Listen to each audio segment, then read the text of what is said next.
And I had to twist my brother's arm for like a week straight to get him to play. Well, we're doing a game night here this Saturday. This Saturday? We're streaming it too. Cool.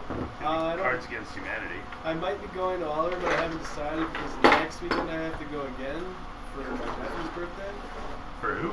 My nephew's birthday. Oh. So I might see if I can postpone and not go next weekend. So if I don't, I'll swim my foot for sure. Cool. Oh my goodness, what the fuck? What is that, 2 seconds in? What? How you doing? Yeah, piece of shit. Alright, cool. Let's get that, Yeah, bunches of it.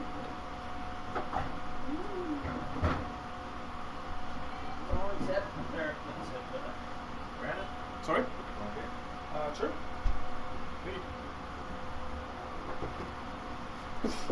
Sebastian's 5 minutes out. We'll be here soon. Work. Yeah, no, I was looking at that. That's kind of cool.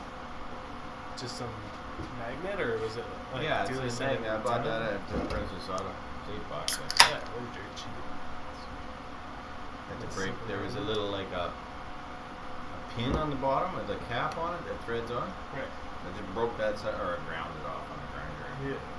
And threaded it into that there. Oh, it's just fun.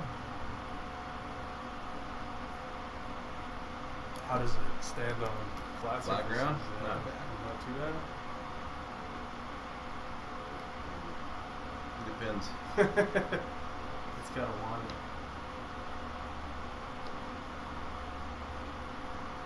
Canada got I get it. Yeah.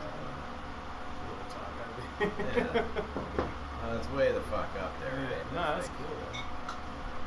That's over Oh, is it 145-ish? where am I here? 140? I imagine trying to do that with just this thing. Or actually, at the top there, yeah, he's 130, 140. That's the top. That's cool. Yeah, that would work with those Yeah. things. We would never stay together. No, you wouldn't have to stay together. The base is so narrow. Oh, that's right. It goes right into it, doesn't it? This one's been altered. The other problem I had was I was going to use a magnet, but the magnet in there, I think the poles aren't correct, but also there's the peg is sticking out the bottom here. What she said? So I put a washer in there.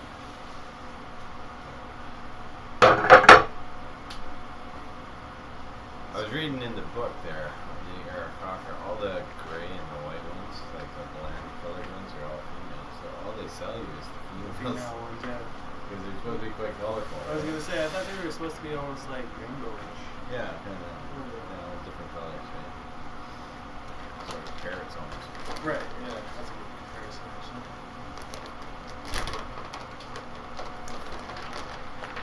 There you go. It's just like it's One good thing to have at Walmart. what is the words on Chavez Gin? Hawk. Hawk.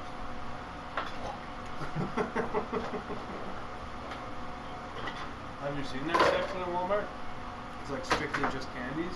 But they got like chocolate covered pretzels and juju and everything, and just like little bags like that. Oh, They're really? like $2 or something.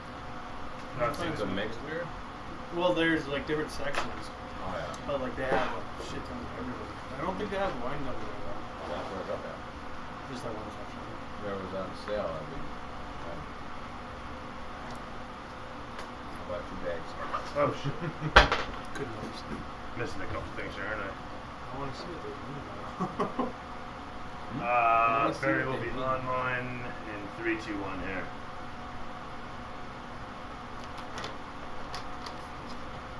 Must have a website Mm.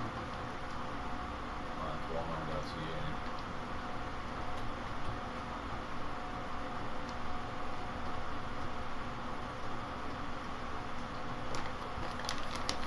Alright, let's get camera that's missing.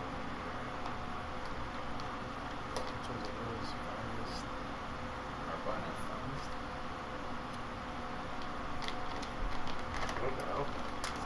5 shapes: kidney, crown, diamond, circle, rectangle. And they're labeled with 5 numbers: port, sherry, champagne, burgundy, burgundy. The hell is hawk? Maybe it's just a different ground. Claret. Yeah, and I had like gin, like they're all alcohol. Rock. But yeah, those ones Port. are port, sherry. Rock. Port. Types Weird. of wine, maybe. Oh my god, this thing. I'm frozen again.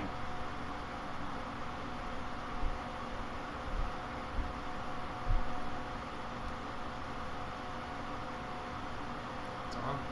It's good. Yeah, except my free cam isn't working so good. It's pissing me off actually. Is that gray one? No, that one right there. My mobile cam. The cameras or the computer? Or the heat? Fucking hot today. It is. We're supposed to get to like 38 tomorrow, but I think I changed it. So it's more like 35. So it's like 40. Huh. I'm good with not taking 40. What the hell? I've been lucky. I've been working in the air-conditioned places lately. So. Our shop isn't air conditioned. It's retarded. You Ours think is. in the college they would have an air conditioned shop? Really? They don't? They don't. Fucking cheap. So stupid. Ours is. That must be hell. Oh man, it's ridiculous. You're working in the devil's rectum there. You have to wear coveralls, so it's like you're sweating your bag off either way. Still, I guess it's one way to get you used to it. 'Cause Yeah. it's not like you're gonna have a choice, you know? Coveralls and steel-toed boots. Yeah, that's fun too. It's bad. Flop- Sucks. You flop sometimes. gotta wear this. No, well they got the nitrile ones or whatever. I try not to wear them. They just make my hands sweat. And then you got your safety glasses on too, and it's just fogging up because you're just sweating. It sucks. With lots of Gatorade. Oh, yeah. So I can tell you that. Lots of Gatorade. I've gone through so many Actually, bottles of water. I used to be fine when it got hot. I'd be working my ass off. Mhm. As long as I kept hydrated, I was fine. But Yeah. I'd go all day. I would piss all day and I'd drink like Yeah, you couple just gallons of water. sweat it Just out. sweat it out. Eh? No, it's true. When I was working doing pack and board, it was the same thing. Yeah, you just chug, never have to pee. Yeah. It was ridiculous, actually. It is pretty ridiculous.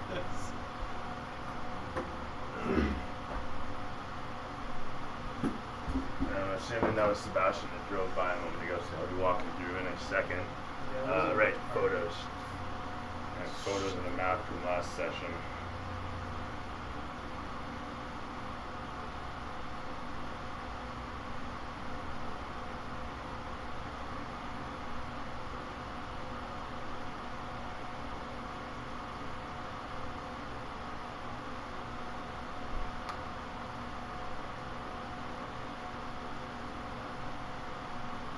I don't get why those fucking single vacuum units have to be so bloody big. What's going on, bro? It's just the bottom. Are they a squirrel cage in there, or is that a regular fan? You know, just Yeah. I think them for I a would Red think Bull. it would be, but squirrel cage? yeah, it's hard to say. Hey, dude's up. Hey, not much. How's your schedule look? You good for next week? Haven't seen it yet. Fair enough. Actually, it's gonna be a way to keep some water. So there.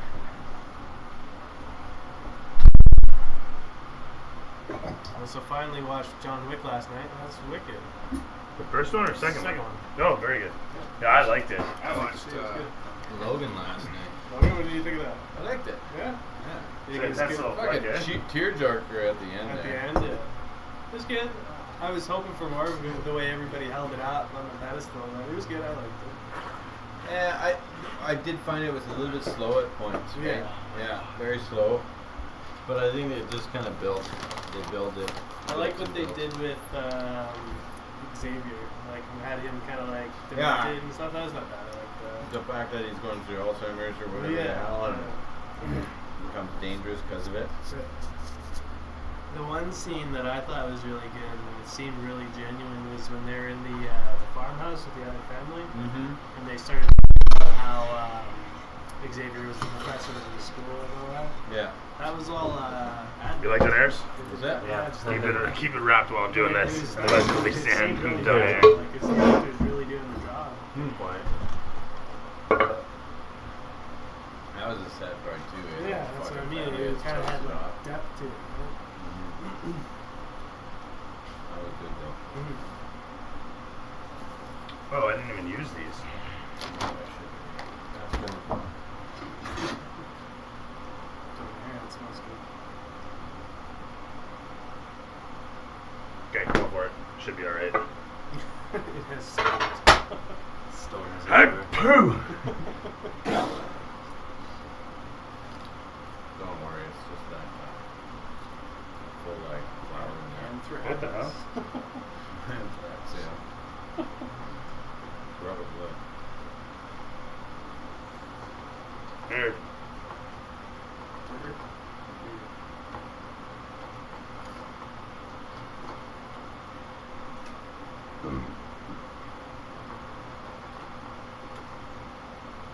Oh my god.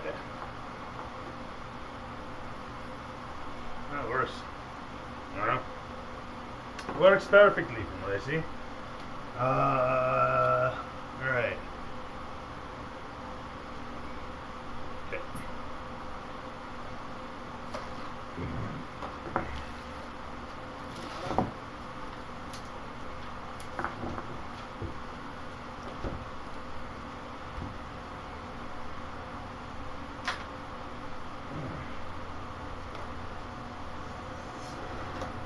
What was I doing there?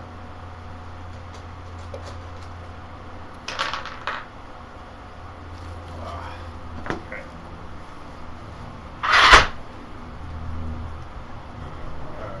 Just about didn't make it here. Oh? I came home and I took off my clothes and I laid down on the bed for a second and I closed my eyes. And I fell asleep and I was like, oh fuck, I gotta do something. That's how he found me. Yeah. Just texting and calling. I opened up my eyes, they're like, it's 5:04. So, oh fuck, I haven't taken a shower yet. I was texting him, making sure the game was on and no reply. I was like, well, I'll give him a call. He usually answers when I call. Nothing. Make sure he's still alive. Yeah, the heat. Working at a place where it's right on the lake and it's dark. Last time I was there, he was complaining, oh yeah, it took me so long to get my boat in the water. And crop, I was afraid it was going to hit the fucking, and it was docks gone, right? Yeah. It's just- So, you still worried there? True. It's a fucking huge water pump. It's getting pretty close back to normal level, but Yeah. still be another week or two. We call it normal pool height. Is that what they call it? Yep. You'd think they would call it like sea level or something. Cool. I guess around here everybody's got one, so it's more of a comparison. I wonder how many people's pools got inundated. I did a few jobs for people that have pools right beside the lake. Yeah. It's like you get the lake right there and you can kick down the pool. It's fucking bad. I guess when it gets a little colder, then the pool's heated, right? But still. Right. Who's that? That one fella, he brought in his stonemason. He had his stonemason working on his house for 2 years. Brought him in from Wales. Really? Yeah. Like, He owned a drilling company in houses? Alberta. or just brought them over? We brought him over our house and paid him, you know, work on his house for 2 years. Right, yeah. You know, when you go behind the hospital on Abbott Street, Yeah. and there's La Chateau, it's a little gated community on the right. There's a house with all this brick fence, and it's got all this fancy stonework that's on top of it. Oh, okay. Yeah, I've seen that before. 2 years you worked there. No, the stonemason. Yeah. Yeah, I'm sure that's not my half. I That's a pretty brutal job. Especially in this heat. Yeah. Stone masonry? Yeah. Or at least what I was doing was you go up to the quarry and you find some rocks that you can turn into slats and then like, fuck, dude. And when I was working in Alberta, the big thing was split face stone. So they take a river rock and the guy would be there with a big fucking hammer and knock the Smash fucking him face off, off of yeah. this thing and put it Holy! just big arms on this guy, see? All they're doing is this all day with a big fucking hammer. Just to make it look the way they want. Right? Yeah.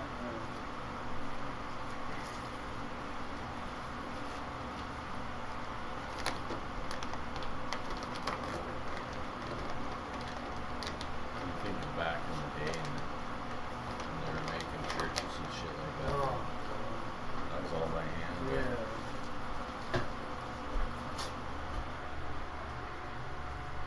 Nowadays you can get a saw to cut shit. Yeah, cranes to lift it all.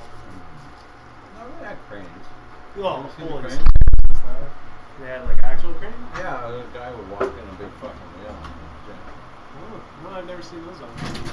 I figured it would just be like a pulley system, guys yanking on. Guy walking in a wheel. It'd be interesting to see actually. It was more like a pulley system. You'd be an arm. Yeah, you just powered by magnet basically. Oh, it's one of these.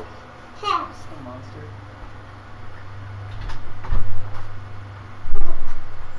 Put that away.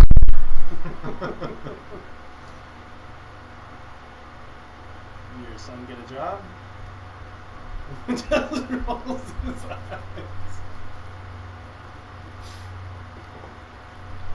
So you gotta cut off his internet. Like, you gotta pay for that. And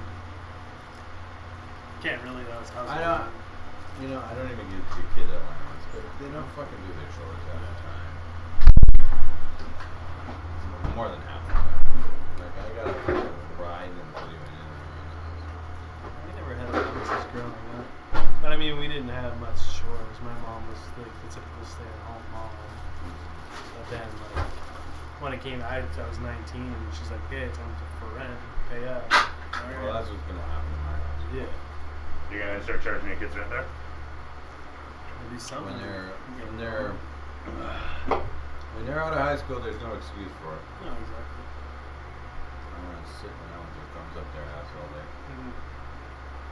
I was like, because I graduated early, half a year, and then that's when my mom gave me that option. She's like, you can finish the half a year doing what you want, but by the time that's over, rent's due. You gotta start doing something. I realized quick that if I'm paying rent here, I could pay rent elsewhere. Yeah. I don't have to live under your That's roof. the other side of it, right? Is like, Yeah. if you want your kids to stay home, don't. But if you want them to get out, do. Yeah. And they'll be like, oh, you know, it ain't rocket science.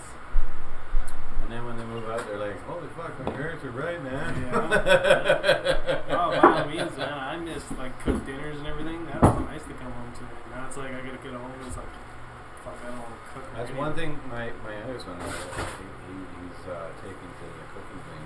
Yeah. That's a good thing to know. That is a very good thing to know. Yeah. What's that? Cooking. How to cook. Oh, yeah. If you want to get laid, Oh yeah. and you bring a chick over and you cook her some wicked meal, Yeah. you're guaranteed to get your non-polished. Feed them too well, they won't want to put anything in their mouth, though, you know. They just won't swallow. You it. just tell them. Yeah. Save some room for later. Don't finish, I'm on a diet. You're the one who came up with it, you pervert. Yeah. You gotta work that. You gotta work those calories out there. Actually, a guy at school. That means you gotta do some work. told me a joke. I figured it's right up Mike's alley. Is how can you tell? How do you know a girl likes you by her ears? Well, if her knees are behind her ears, she really likes you. Yeah. How do sorry girls attract men? Oh wow. Or no, what does Syrian girls stick behind their ears like that, man? Oh, wow. With their ankles. Yeah. One was always, what was the best thing about a Surrey girl? Is after you're done with her, you can drop her off anywhere.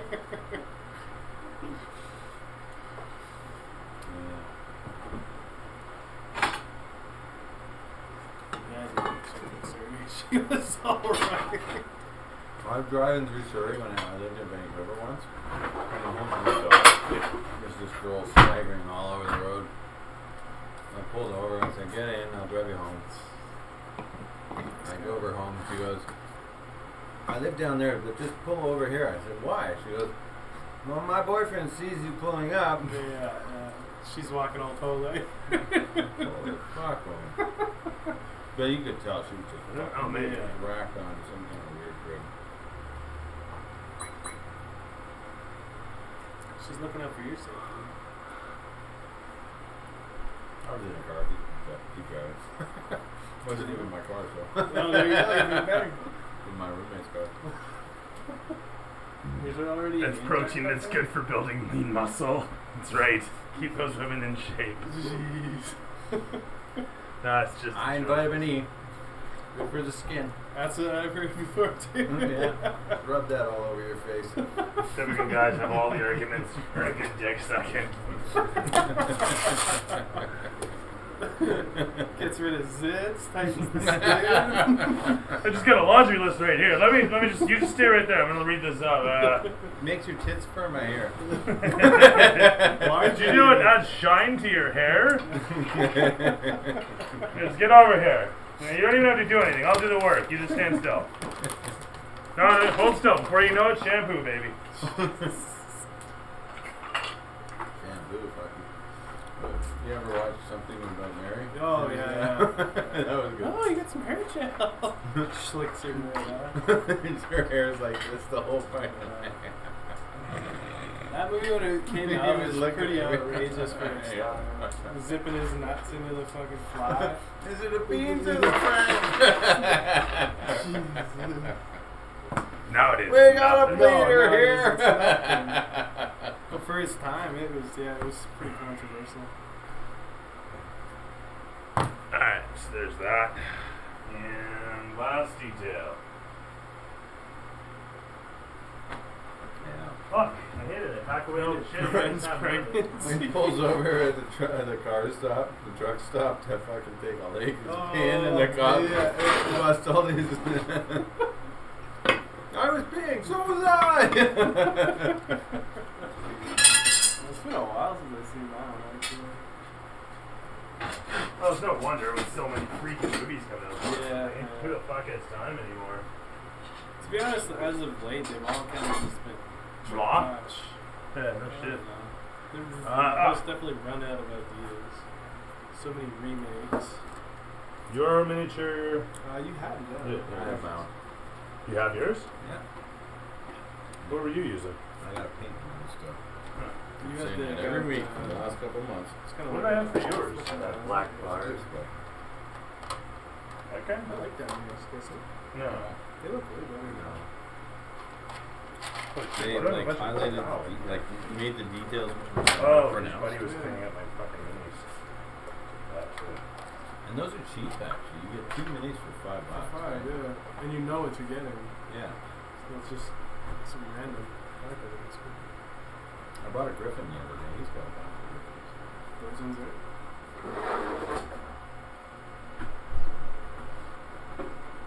And they like all the common monsters that you want to use, like the goblins and the wolves and all that shit. Oh, okay.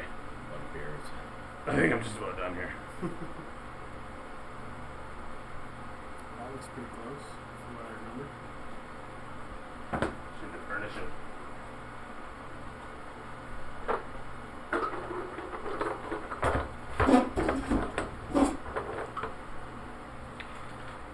Call that now.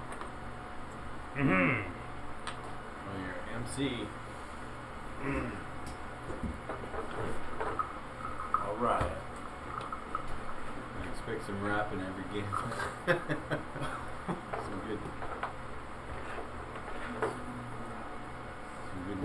So how is the tank?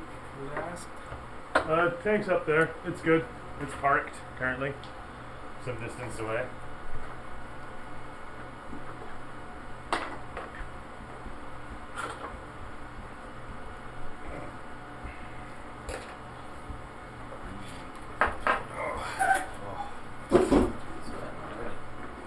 Yeah, I've got the fan in the right place, but it's gonna be a few minutes before the place cools down.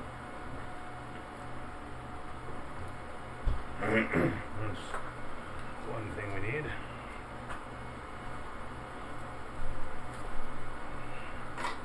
So short rest, at least. Yeah, we're pretty hurt.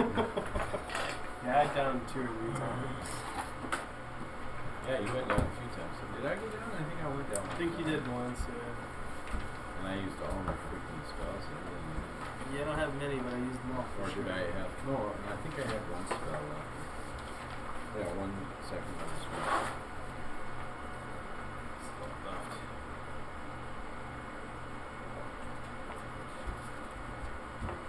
Oh no, I used them all. Did you end up using them all? Yeah. That's crazy. That was a hard fight. That's intense. Oh, Joe brought in reinforcements. Actually, that was me who put the suggestion up, and then Joe and then paid for it. Yeah, he's got like I'm sure he's got quite God, a bit. fucking, it's ridiculous how much experience he has actually. Like the guy has given a couple $100,000 to Shadowbat and has like still 10 times as much as Shadowbat. It's not a small amount, is what I'm trying to say. I think it's $1 million or something like that. But it keeps it logged in all the time. Yeah. Right? Well, I don't know that he does anymore. At least on Fridays he does, doesn't he? Yeah, on Fridays he keeps it logged in, and he's here during the weekdays when he gets home, because it's the only time now that it actually gives full experience. Now, when I'm offline, it only gives 1 experience a minute as opposed to 10. Oh, so it does while you're watching the previous streams? No, yeah. During previous streams, Right. if you're watching the podcasts, it gives you 10 experience a minute. I mean, you don't even have to be watching the videos, you can just be logged in. Right. But it shows that I have viewers, so even if you're not actually watching, it still registers you as a viewer. Right. Pretty goofy shit, but whatever. I don't question the way Twitch works. How many heads were there? There were 6, right? 2, 4, 5. I think there should have been 6. There was a guy that fell, but I don't think anything happened with him. The first guy that you greased slipped and fell. Or no, he got out. Who killed him? 2 people went down the stairs. There was 3 in the center, 2 came down, and then I think a large guy. So yeah, I think 6. I don't know if everything.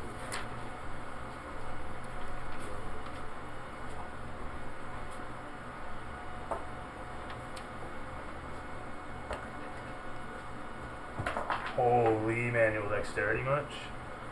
Okay, so these are these.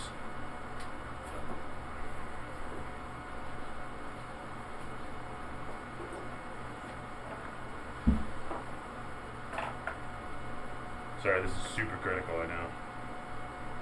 Trying to make heads or tails that I have out. As opposed to what I need.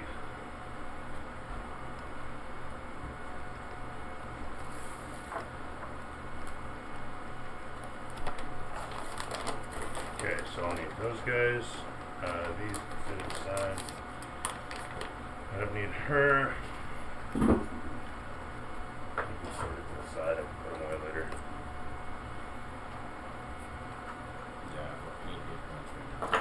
I'm pretty sure I was at like 2. Oh no, 6. Oh, that's a service maybe. Yeah, the rest is Yeah, it would have been 6 or pretty sure or it's something. something. So you found a mini to use? 2. Sub? You got a mini? Yeah, I have no. I don't know if it's. Oh yeah, we had But just not- killed a guy at this door right here. It's called a sword and a gun. It's like, Sugi? somehow like happened. Oh yeah, he kind of looks like he's got a bison hat on. Oh, that's Joe's Ivor mini. What's that from? Warhammer. Nah, I figured as much. That's Joe. It's It's Warhammer. $80 mini. $80. It's not $80 that thing. Which Some one of was them it? are. There was a mini that he bought that was a lot. I thought it was That the one? army. Shut the fuck up, it was. That was an $80 mini? And it wasn't based. There's all the shipping that fucked him over. Yeah. Oh yeah, that's right.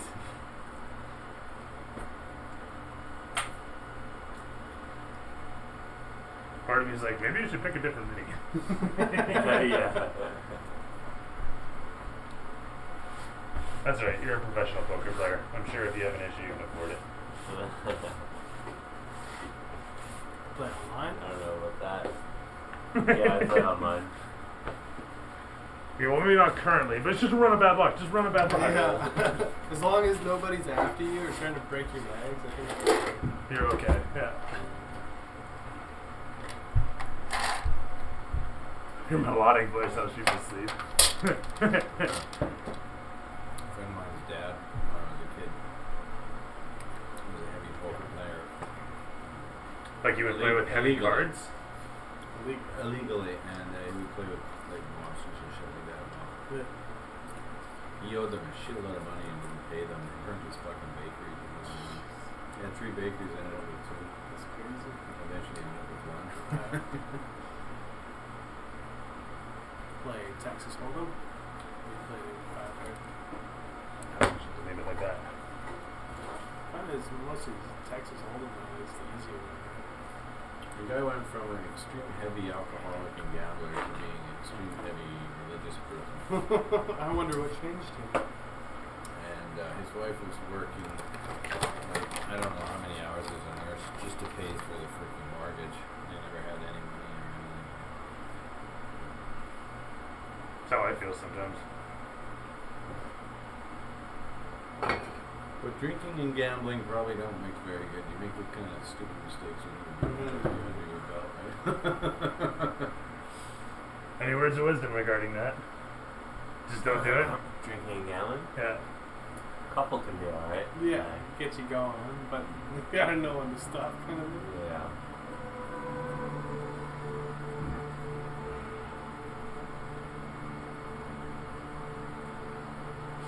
Haven't really done too much of it.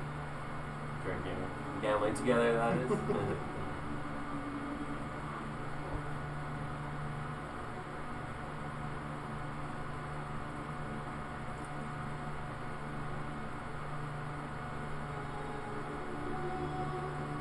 a playlist called Polka Polka Polka.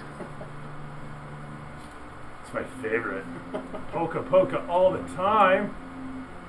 Every time my wife.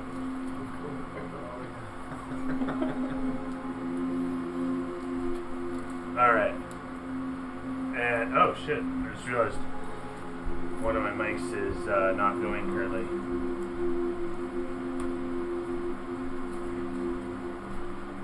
And, oh no, that's not it.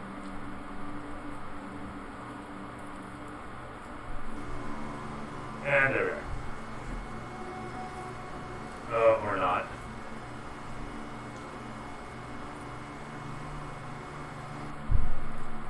Huh. Oh. Yeah, right. I know why.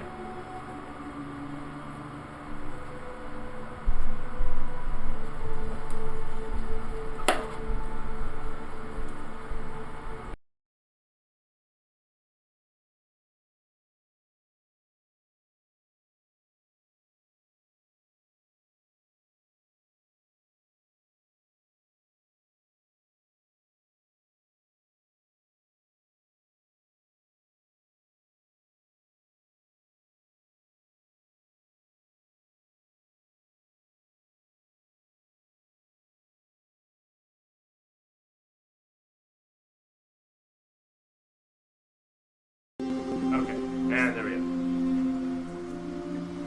That's okay. There's the player on it. Look at the DM. Do you have that handy by chance, too?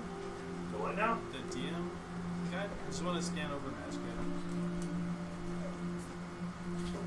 I had an idea for the sword that I wanted, but I just want to. What the hell happened to my audio here? And I should have sound now. Ever try stroke polka where people try to stroke to polka and try not to be funny?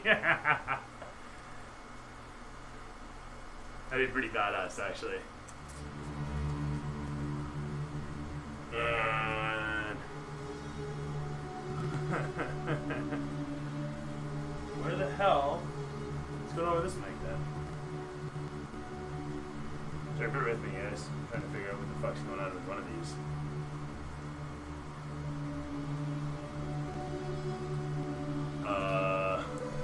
Oh, and there we go. Hey, how about that? All right, you're gonna love that shit. Eh?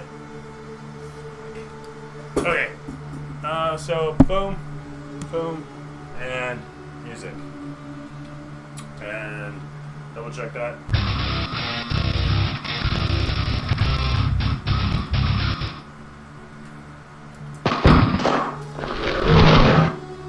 Okay. When last we left our heroes, if we want to call them that, they had just finished putting down a few of the bandits in the caves between the gate to Mosfagus and Barstow. Located in a crevice cave, some tunnels led you, you found the entrance to a hideout through which you came upon this location here, from where you ventured in. So you reached such the point after disabling the trap here. You went through that door, came in over here, and have ended up there. Now, despite your ever so amazingly stealthy battle here, it seems that the echoes of your battle may have carried, and you can hear that there are voices and footsteps coming down to check things out. Where's on the fire? But I do have a fire.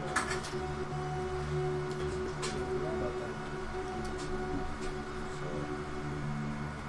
which direction are the voices coming from? Currently, the voices are coming from the hallway directly ahead. Seems like there are guys coming from that doorway.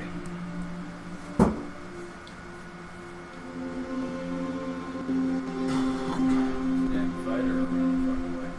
I don't want to say run for now. You have no spells other than your fireball wand.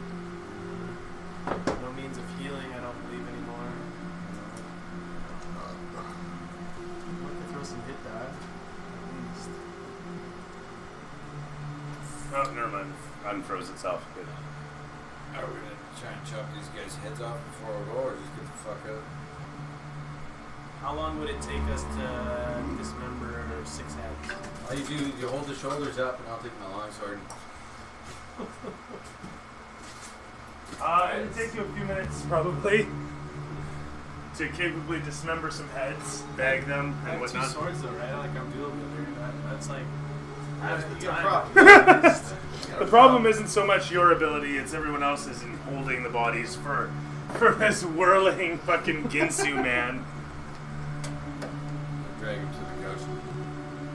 Rock him over the Line them couch. all up. Just one on top of each other, Practice. right? Stack them. Practice their slicing. And then just guillotine through them all. One fell swoop.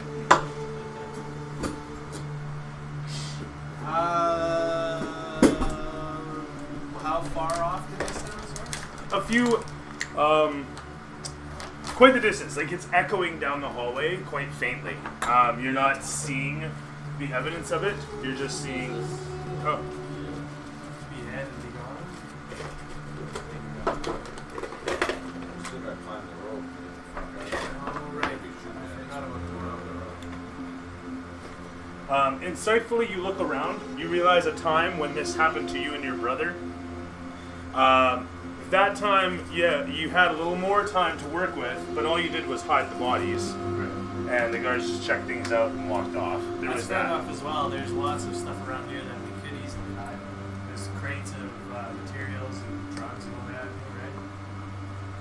Stash the bodies, mop up some blood stains with prestidigitation. I have that. You have that too? This could be done. I do have this. Figures as much.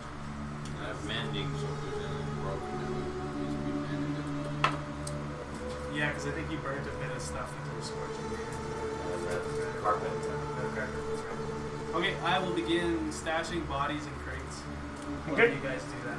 Clean up blood spatter with prestidigitation. Okay, throw perception on your part. Strength on your part. That'll be good. 15 plus 5 tonight. Oh wow, both of you 15 plus, eh? Alright, terrific. That's 16. I got 17. It slices, it dices, makes Julian proud. And 16 on your part. And, sorry, what are you going to be doing here? You're going to be helping him with bodies, helping him clean shit up, or... Well, I guess I'll help him. I got prestige. Prestidigi? Yeah. Prestigi?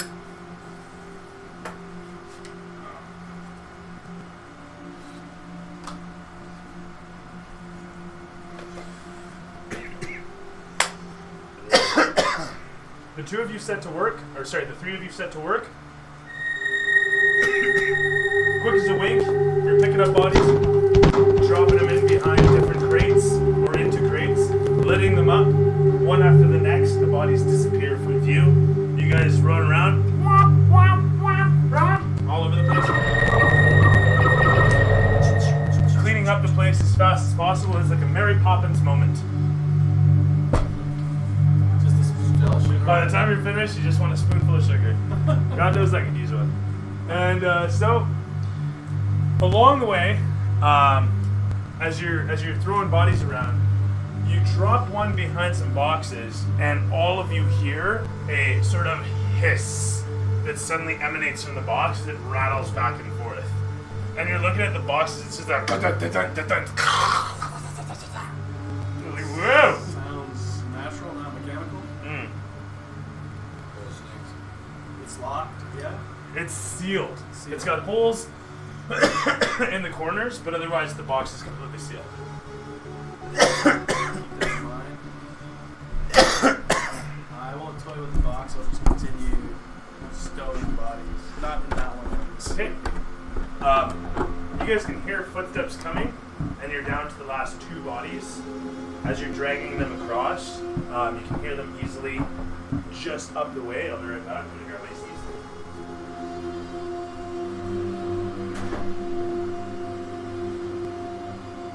Remember next time they pick up a fucking potion.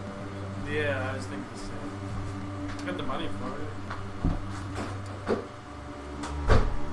You know the main benefit of having a tile floor is you can always drop your ice on it and have it break. If it's wooden linoleum carpet, obviously it doesn't work.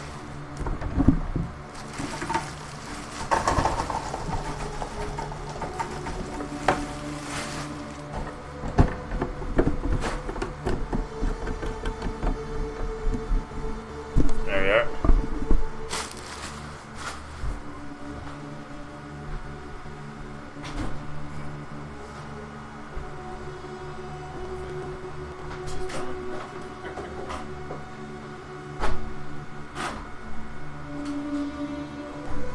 I've fancy better days, eh? You gave me that when I was on Ponto. Yeah.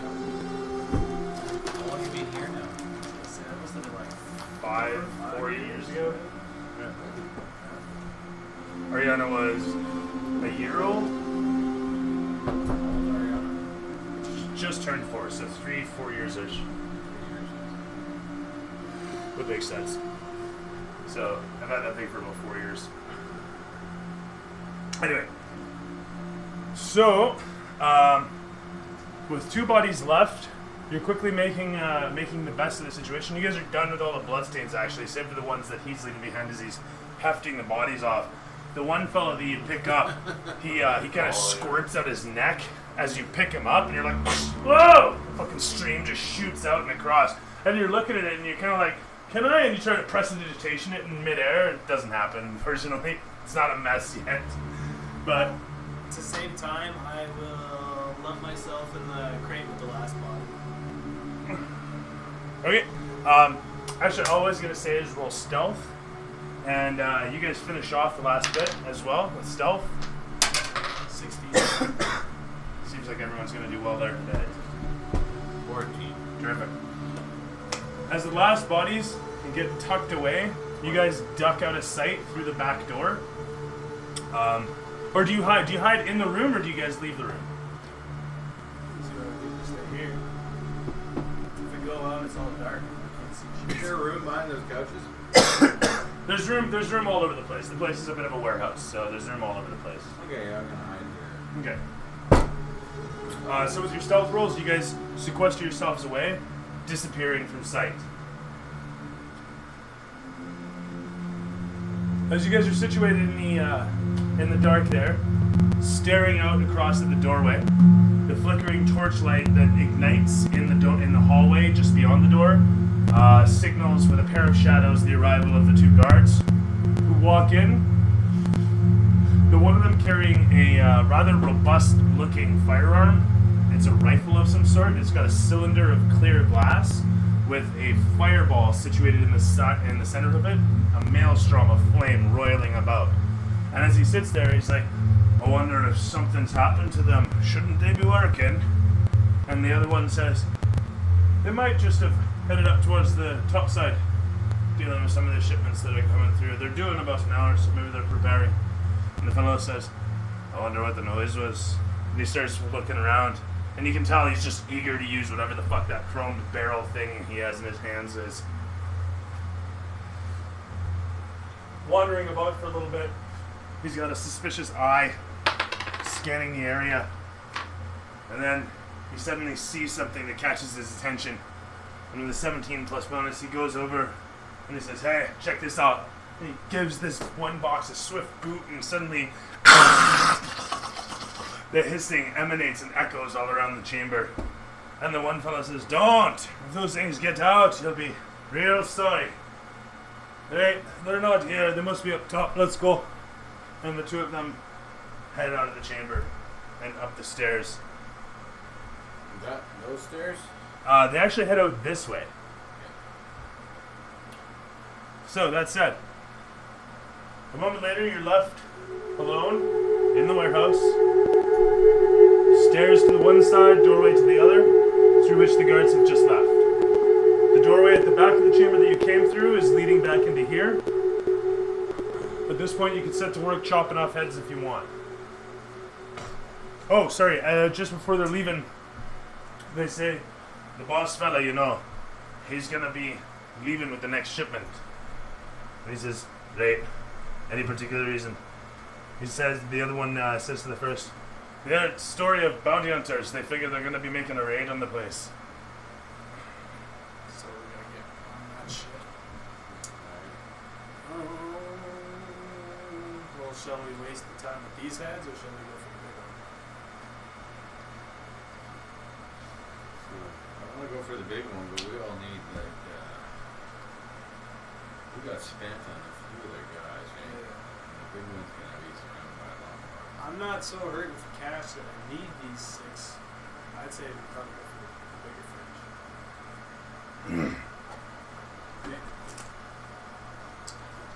He says we got an hour. We just chill here for half an hour. That's short. Yeah, that's true. Can you do that? It'll give me half my spell points back, right? Yeah, we'll do short. Nice, throwing on all my die.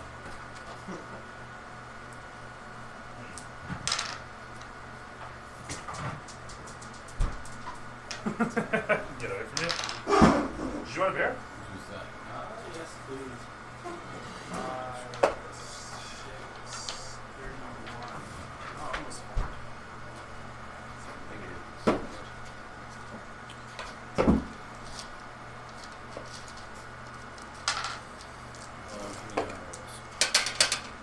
Whoa! Not bad at all. This is very staff. Let's see, we'll beatbox the Song of Rest so they keep things quiet while we get here. So you get an extra D6. Actually,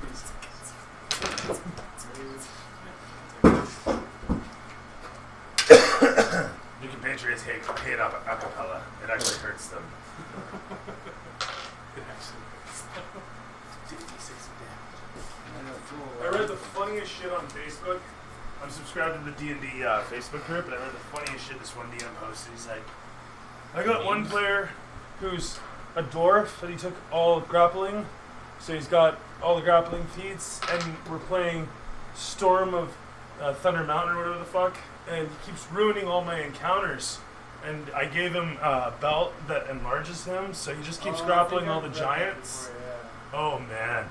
Fucking most funny thing I've ever read. It's like me whining about giving Curtis a shield belt. I'd be like, what? What are you whining about this for? If I can just give a giant or 3 some grappling skills and be done with it. You know? Yeah. It's not like giants never wrestle. Exactly. Plus, a dwarf, even if he's enlarged, he's only enlarged, not a giant. Uh-huh. Yeah. Huge. Giant's base is like this. Giant's 1 step up, so it's still legal. Yeah. If he was in dwarf form as a medium, it would not be legal. That's right. But Oh, I see. when he enlarges to a large, it's legal because he can now wrestle a huge. But the DM's on there, he's ruining my encounters. It's like, You're give the me a DM. break. You're the fucking DM. Use some DMing. But it's funny, and he's like, oh, should I ban the belt? Should I just take it away? It's like, yeah, you know what? That's totally what you should do. No, Well, you it's should like, take away it's your like DM roll. people are bitching about the Arachocragus and its lock at first level. Well, I thought the Dragonborn could too as well. No, Dragonborn gets it at like 20th. Oh, that's right. But there is, you can, now they have the tiefling, mini tiefling, you get That's all the the one I other was things. thinking. But, you know, like we were saying, like when you're inside, you have to have a large area to be able to spread your wings and stuff. So It used to be better explained. Inside, Like yeah. you're making this up based on logic. Yeah. But a lot of players, they'll want to just throw lawyering at it and say, well, there's no rules for it. But then they'll argue for it, and it's like, well, no, if there's no rules, that's where the DM has to That's be the DM's rep. job. Yeah, that's where, or like the democratic point of it. Anyway, that all aside, gentlemen. So you guys take a little short rest, rejuvenating as he beatboxes. You feel your energies recollecting, and after a brief stint of half an hour, you decide to proceed forth. Where do you go? I get that 6/10 HP as well. 16. Yeah. Oh, so that when we rolled on the 6s down? No, what you roll is for HP, and then if it's so inspiring, you get 6 HP. Okay. 6. I'll take this. I assume that the way they walked was the way the ship went. We could slow ourselves into shipment and maybe down the road. It's easily get connection. Yeah. That's good. Do a little bit of stealth to get there, but good. Okay. So we shall stealth the way that they came from. The way they went. I would think they would go because they look like they had some shit. But it's out. So this way. That's the way they went. Sure. Just grab that box and see. The box with the snakes, just so you know, it's about 3 feet by 3 feet cube. We get some stuff out of that. Actually, let's make it 3 feet by 5 feet. So it's long and it's 3 feet by 3 feet. No, Is there a door to the stairs going up? there isn't. It's actually an open hall.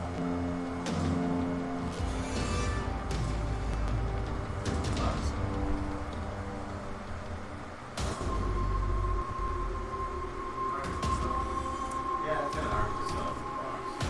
Once you cap the ideas, Yeah. or box. Jeez, well. Stuck somebody's on the go. It's strange. Just decapitate them.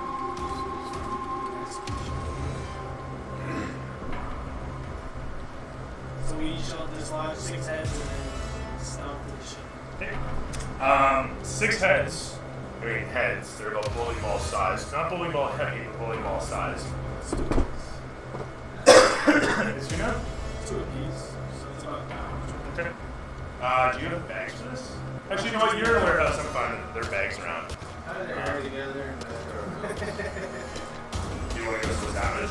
Like, there's blood dripping and shit. And little bits of whatever's in their heads falling out. Like, things are wrapped on it. Yeah, I said there's bags around. In here. Yeah, there's kind of one. Put them in bags and then like put them on top of each other and put them like to the back of the rucksack.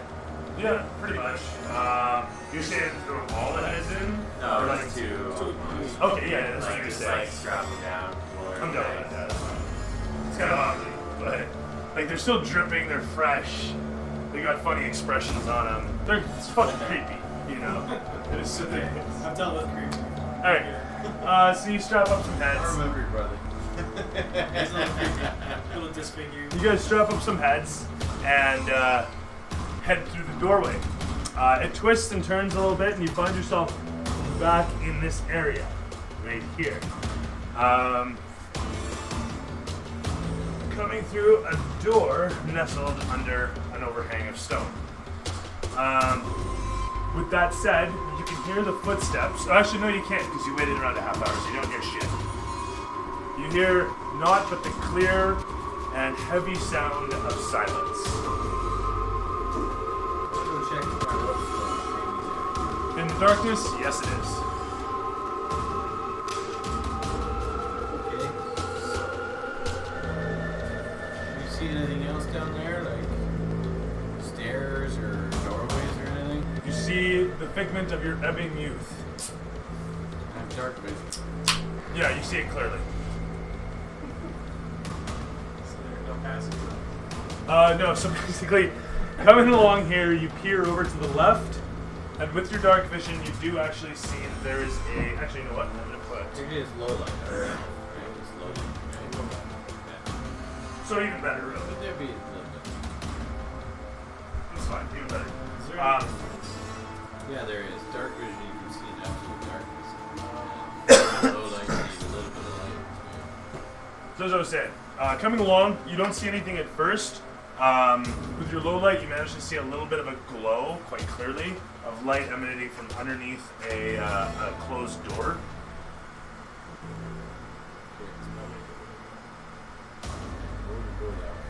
Okay. cautiously move towards the emanating ray? Alright. Because I'm human and I can't see shit.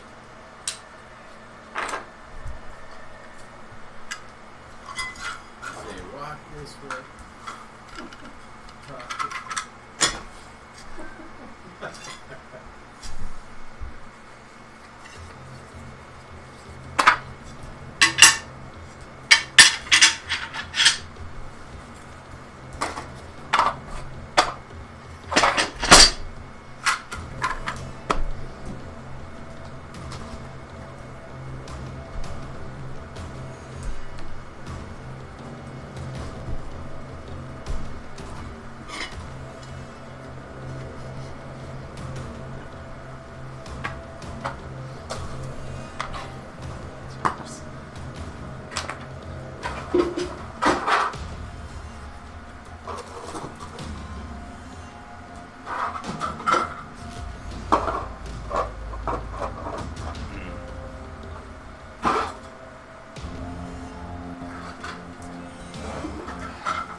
Really? It looked like it's stacked.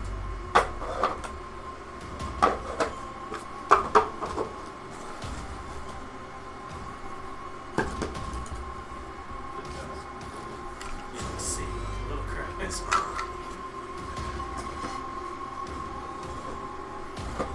New season of Game of Thrones starts. Does it? Yeah. Oh wow. Most of it is this month. I'm not Oh, sure. it's fun. Sorry.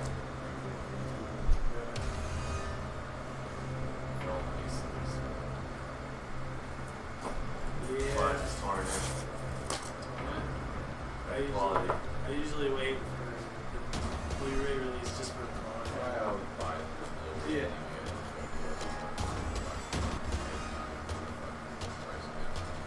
I stream the shit out of it. Love it.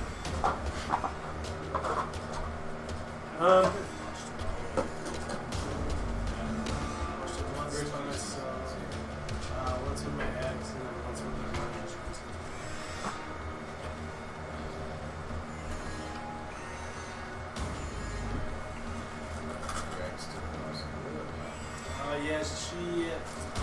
currently failing at school. Plus, yeah, she's Like, terribly. So she's just getting Yeah. Literally because she was entitled to something. That's what I'm gleaning from all of it. Yeah. There's no point that there's like, I'm so excited for this and I've got to go to school. You wanted to go to school. Yeah, but I have to now because I told people I would. It's ruining my life. Well, it sucks because it's all through her, the band piece for Yeah. all. She made it right. Yeah. But if she doesn't pass, she has to pay for it all. So you think she'd be a little more motivated? Yeah. That's kind of good, actually. Makes sense. It should be for everyone. Yeah. Be free unless you fail.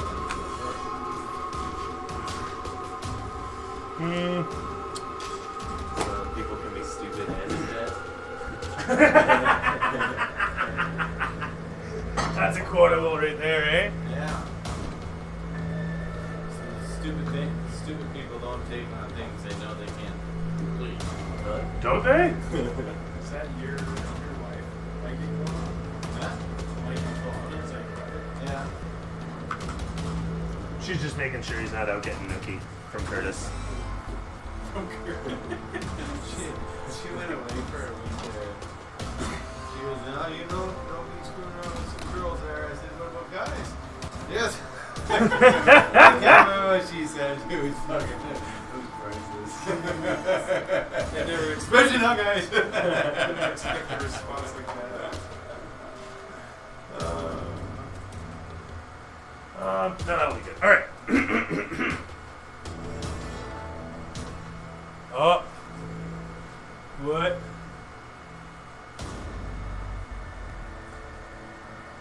Fuck, what's schoolgirl, bro? There's no schoolgirl. They're in a bandit cave. All right. Oh. We were eating rice yesterday, and Lisa's like, "Oh, I don't like that much rice. And we're gonna eat anymore." I said, "Just squint your eyes." She goes, "Squint your eyes." Because you're so rude. Like we were walking yesterday, and you said, "Walk box" when those Chinese people walk by. I'm like, "What the fuck are you talking about?" I didn't say walk box. You're Chinese people. She goes, "When I tripped, I said I'd sit walk much." Oh my goodness. She's just So in her mind, racist. you're a racist dick bag. Yeah. When actually you're just being a dick bag.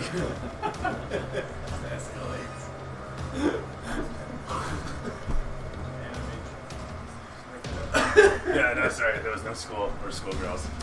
So, you guys enter into the doorway. Easily does it open up with a little bit of a click. It swings open. Light emanating from the other side is a brazier at the end of the hall. The hall sharply goes left at a 90-degree. Hewn stone on the one side and well masoned on the left. It's a little bit of a what's the word I'm looking for? A little bit of a strange oddity, but you don't think too much of it. Quick scan with perception to. I know the bridge on the way in was trapped. I'm gonna look for traps here. Okay. 10, 12. Okay.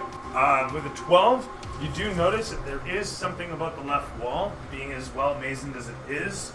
Something doesn't sit right about it. The bricks are all, for the most part, even, save for a few that stick out noticeably. It's basically like a big grid of tiled brick. And the bricks in this case are probably about 3 feet wide, 2 feet high. They're big pieces, right? Actually, sorry, I said square, so 3 feet by 3 feet. We'll make it 3 feet by 3 feet. Tile that goes along the wall. So it comes up 3 feet, grid line, 3 feet more, grid line, and then there's a couple of them. You notice it's actually a pattern as you look at it of one sticking out, and then 2 not, and then 1 sticking out, and then 2 not. And then the upper row, they're all flush again. Seems suspicious.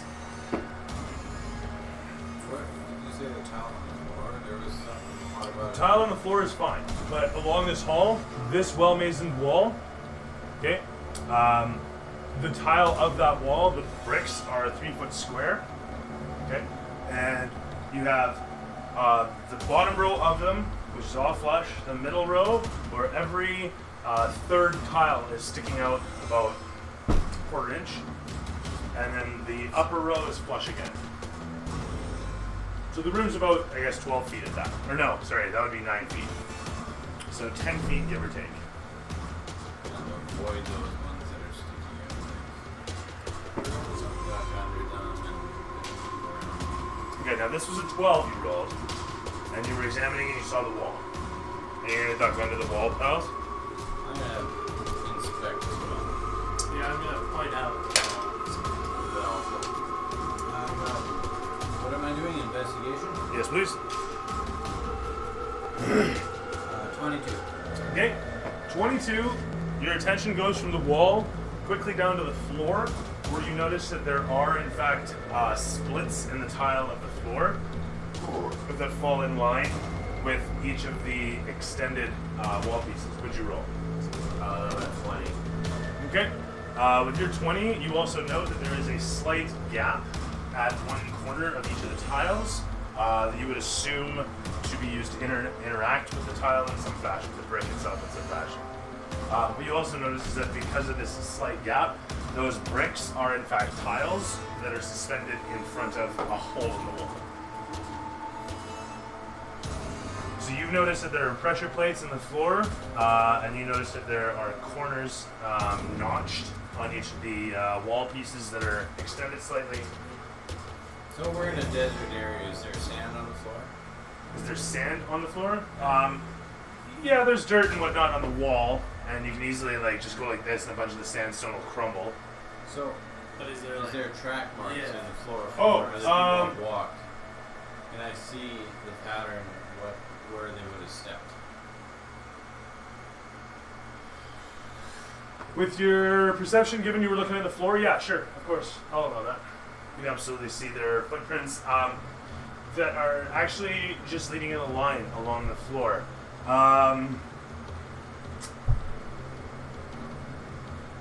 So your attention's drawn from those footprints back to the door, where you see that they go off to the right. Yeah, they go off to the right and they congregate here for a moment before taking off across the hall. Give me one more investigation or a perception. What's your passive perception? It's 14, isn't it? No, mine's 10. Oh, yours is 10. Okay, never mind. Right, this is the dumb group. Any kind of Perception's done. Okay? I do passive perception, it's 10 plus It's 10 plus your passive. Or, sorry, 10 plus your bonus. Perception. 12. And if you're proficient in perception, you add your proficiency bonus. Okay, so 12 on your part. As you're all looking down at the piece there, go ahead and throw perception. Okay, well, your friends who have a better passive perception than you, as you're looking around, you guys notice that there's a little hatch in the floor, and it's actually just a very thin piece of metal that's situated. You would almost wouldn't notice that it was there. It's very dull, scratched up, got a bunch of sand and dirt on it. But it's recently been lifted. You guys lift it up, and you can see that it's got a little handle that you pull. You give it a yank, and it easily goes chunk, and then when you let go, it coils back up. And you can hear very faintly a sort of. So proceed down the hallway. Yeah, as it's taking. Okay. You just make your way over to the other side. As you do so, you step on floor plates that go and nothing happens.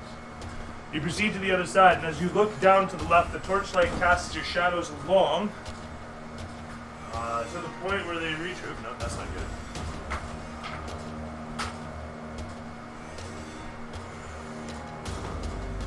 I'm gonna somas around. Shows you guys coming along the hallway. You can see all the way down. The open hall framework shows all the way down to a set of stairs that lead upwards, and from there a platform to another set of stairs that I cannot find. Oh, there they are. To another set of stairs that continues on with another. Sorry.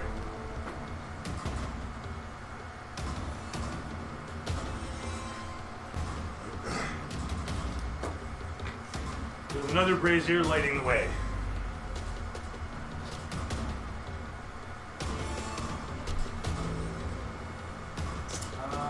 Enter the room. That's the only So lighting. this is a hallway? Yeah, that is literally the only lighting. So there's harsh shadows being cast. Right. I say that you take points and use your best vision right now. Yeah. We're both humans, so we have to be the sight. I guess you have dancing light. I only know like how to do puffs of smoke and like strobe lights. Just disco ball. Yeah, lead the way. Let's go in slow. Okay. I'll be close behind. You box. There. There's time enough. So sorry, go ahead and move yourselves forward as you want. How far do you want to go? Go right to the first arch there. First arch this way. That one, yeah. Peek around the corner there.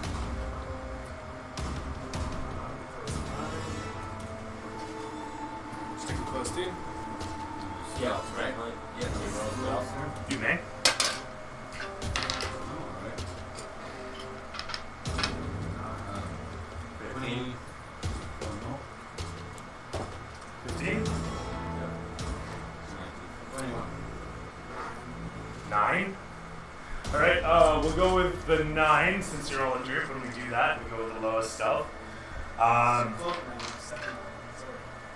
So you guys proceed forward with the 9 stealth, a lot of you.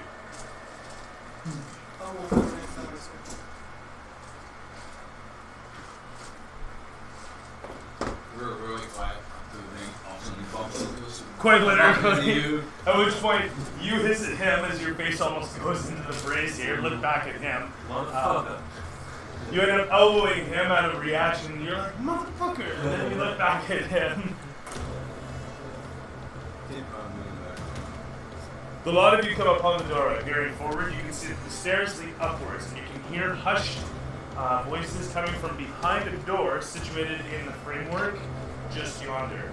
This is hewn wall right here.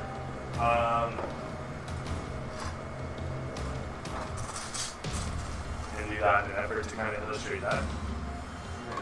Are you sure? I mean, this is a game of imagination. I I understand can't that. see that. I know, right? Okay, there's no hope. Do you think upstairs or through the door? You said we hear voices through the door. You can hear noises and a hushed voice through the door. The noises sound like scraping.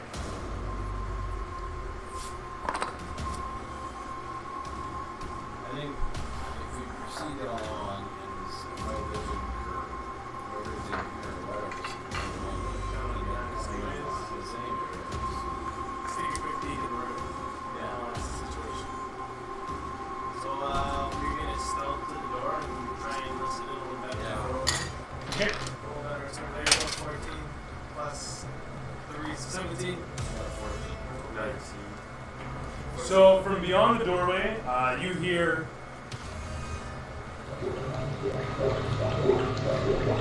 as well as these jobs. What I did is my name was Raj. I should have stopped. Could have been age. I didn't use it out here. I am in a bit of hell. That was activated. Ah, shit! What? Like, oh my god. Alright, Sounds like only one man though. Or one humanoid.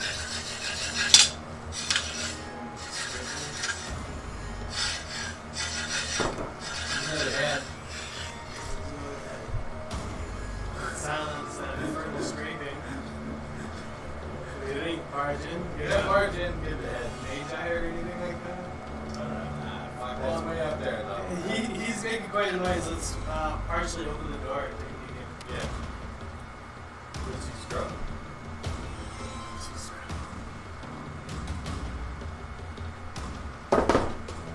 Okay, popping open the door, peering inwards, you can see a fellow standing over some sort of strange Trough, brazier, tray.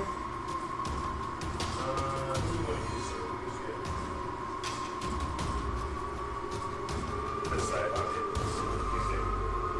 This fellow stands over in a dirty robe. You can tell it was a nice robe at one point, but now it's just thrashed. Got stains all over it. He's got a bandana, sweat mopping, sweat drenched.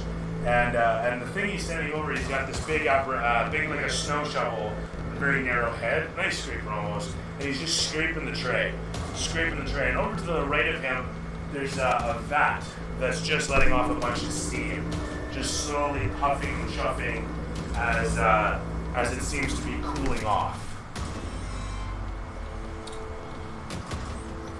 Now, that's what you can see opening the door ever so slightly that you can peer in upon. Now, also, I should mention, there is a brazier, and this will be that I spoke of. And also, equally important, Decapitated. Grab his head.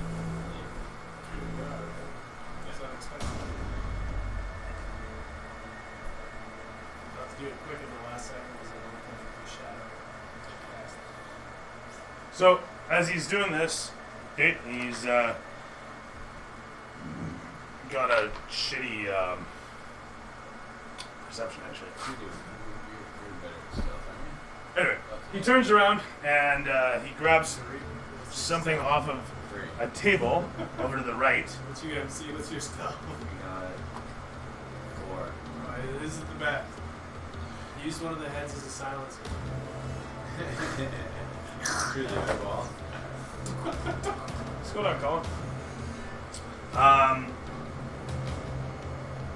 Right, so he leaves the tray, puts the scraper up, takes the scraper with him. You hear it clunk against some wooden table, then you hear him fumble around with some shit for a moment before he picks something up. He comes back and he takes a little vial, a little jar actually in hand. You're just watching him through this crack in the door. He picks some of that stuff up, and it's a crystal blue sort of stuff like what you see in that tray. It's sort of crystal blue crap that you don't know. It's crumbly. He kind of just crushes it in his hand into the vial, and he kind of does this for a moment. And he gets up and he turns around and he goes back, disappearing from view by the table. Arcana on this.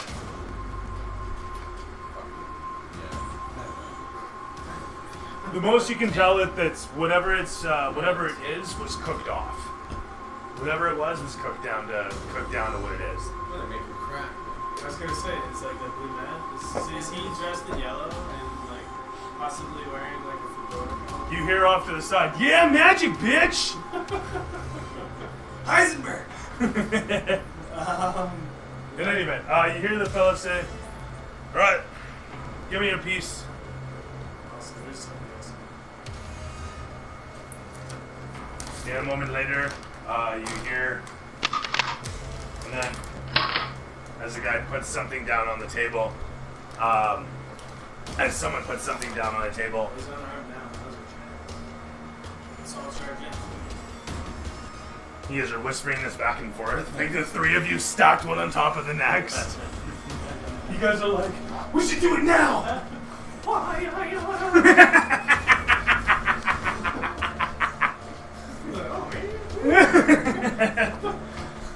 Yeah, let's rush it, I think. Okay. Yeah, we'll silently burst in the door. Solidly burst in the door? You want to roll stealth on bursting through the door? I'm kidding, you're bursting through the door. Either you're bursting through or you're stealthing through, one or the other. What is it going to be? We're bursting. Yeah, You're bursting? What are you rolling for that? Attack roll? we're bursting through. Just in case it was a nat 20, you never know, right? Swords drawn, charge. Oh, fuck's sakes. Alright, surprise round goes off. You guys burst through the doorway. Position yourselves as you see fit. We no longer see the one guy with the spackle. The door bursts open and you absolutely see him. I will charge the magic user. Closing the distance. Is it full action round? You have a full action round, yep. Right. I'm gonna step through here and fireball right here. Alright. So stepping around the corner, you take a quick scan around and lob the fireball. It flies away from your fingertips, soaring over towards the two foul idiots on the couch, as well as the one standing by the table.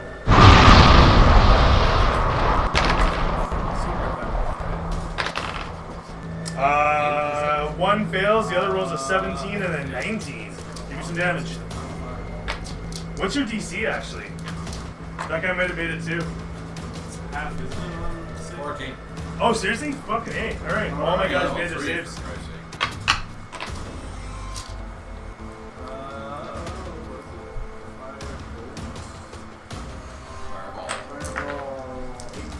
I had a barrel sitting around here. I'm not sure what the fuck it is. Oh, there it is.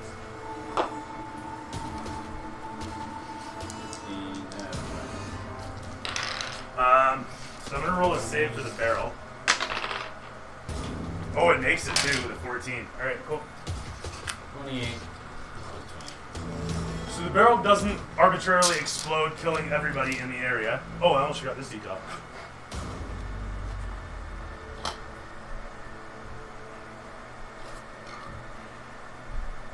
Yeah, no, never mind. That's perfect.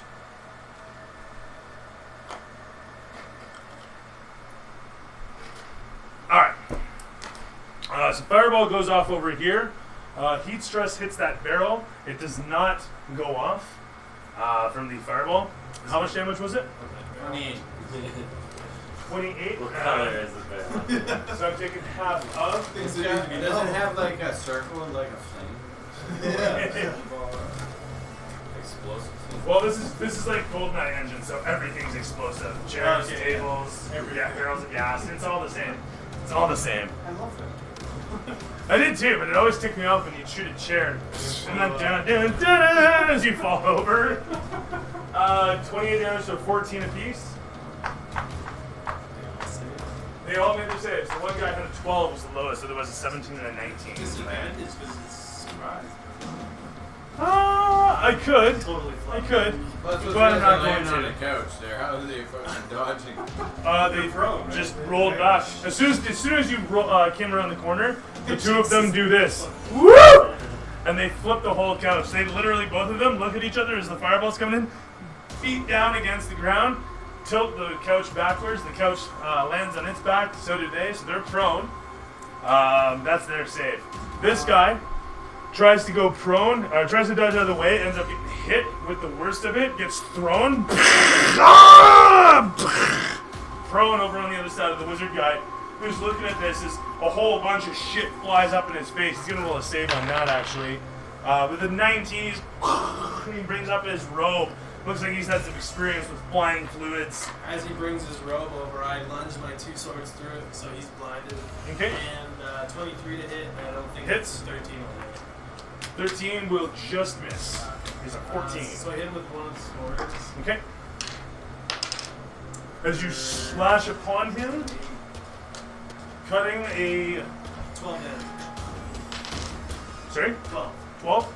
Okay, cutting a swath across his body. He screams out.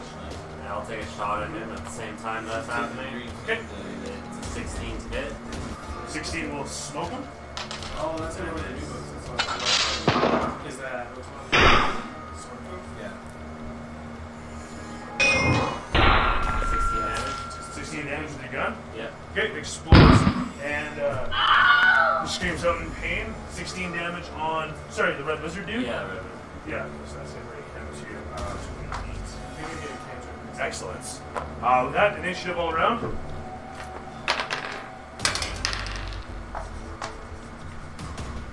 15. 15 for what's your character's name then? Valiant! Valiant, right? 15? 15.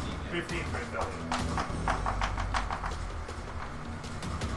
7. What was your character's name? It's just MC. Right, 7 for the MC. The MC.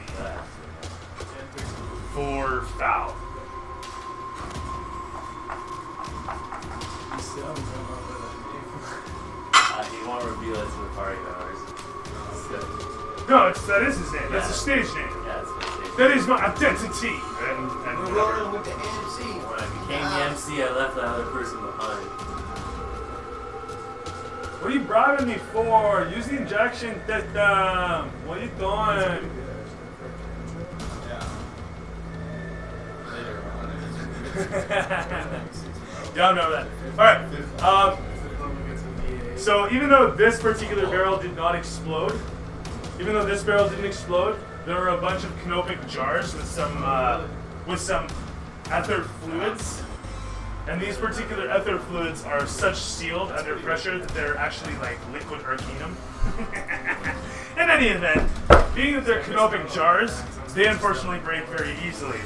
And even though they don't pack a very heavy punch, because as soon as they just release, they kind of pop like balloons. It's enough force to throw one of these barrels, specifically this one, directly towards Ecthelion. Dex save if you could, sir. 15 or better. So your fireball didn't explode this one, but it did pop a bunch of canopics behind it. And they send the barrel flying towards you. Actually, you know what? I'll even roll scatter.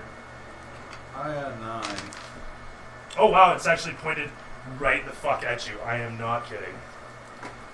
I got a 9.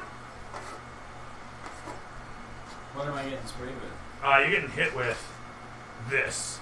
What is it though? It's a big barrel that comes flying at you. Oh. It's the explosive barrel, but it's not going to explode when it hits you. What happens though, it smashes into you and pins you up against the door. You and the door fly backwards through the doorway as the door busts off its hinges. Yes, it does, very much so. It's not bad, it's only 9 points of damage. Not bad. We have 6. As you smash backwards against the door, it cracks in half, flies off its hinges, and bursts out into the hallway as you stumble backwards into the doorway. From there, camera pans away to show camera pans up Ecthelion's body to show his stern face, a slightly flattened nose as he and gets to work.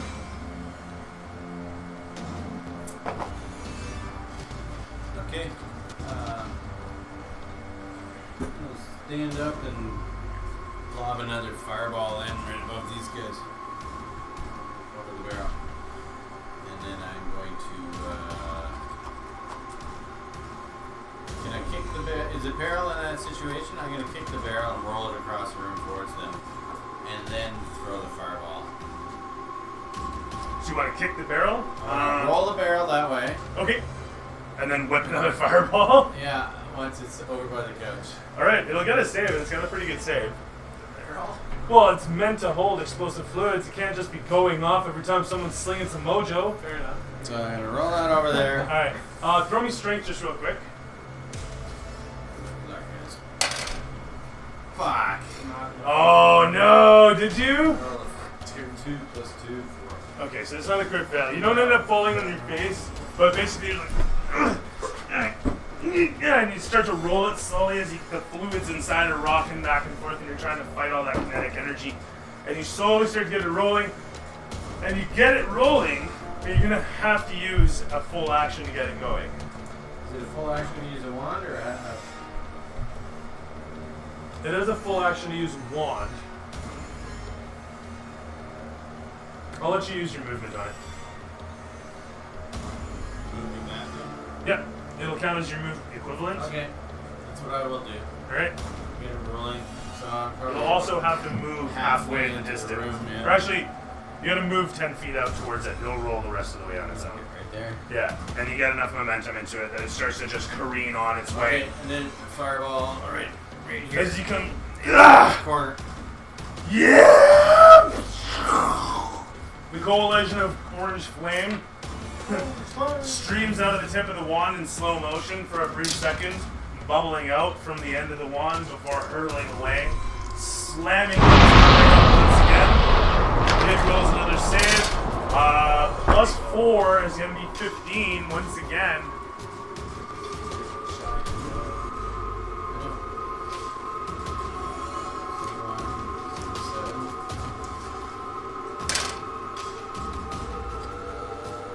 $34 damage. 34 damage? Yeah. Oh my goodness, this thing. You guys gotta make your saves. Now they're prone, so. They do, and actually, I was looking at the cover rules, and you get advantage on area of effect saves when you have cover. You do. I was doing it right above them, so they don't have any. You're talking about, you're right there! You shoot I the said fireball. fireball I'm putting right up here. Ah, you're firing at the ceiling. Yeah, so it's above them. Yeah. Well then, since you're gonna be that way about it, they make their saves. The one guy makes it expertly, the other guy not so much. So he's gonna take half damage. How much did you roll? 34 damage. 34, so half that will be 17. 17? 15 and 2, yeah. So it's gonna be 17 and 34 breaks down to 48 and 31. Respectively. So the fireball explodes overhead. A conflagration of orange flame blossoms downwards, as well as does a whole shit ton of rubble. The entire area rumbles, and the frame here slightly shifts against the rock around it. Okay, this in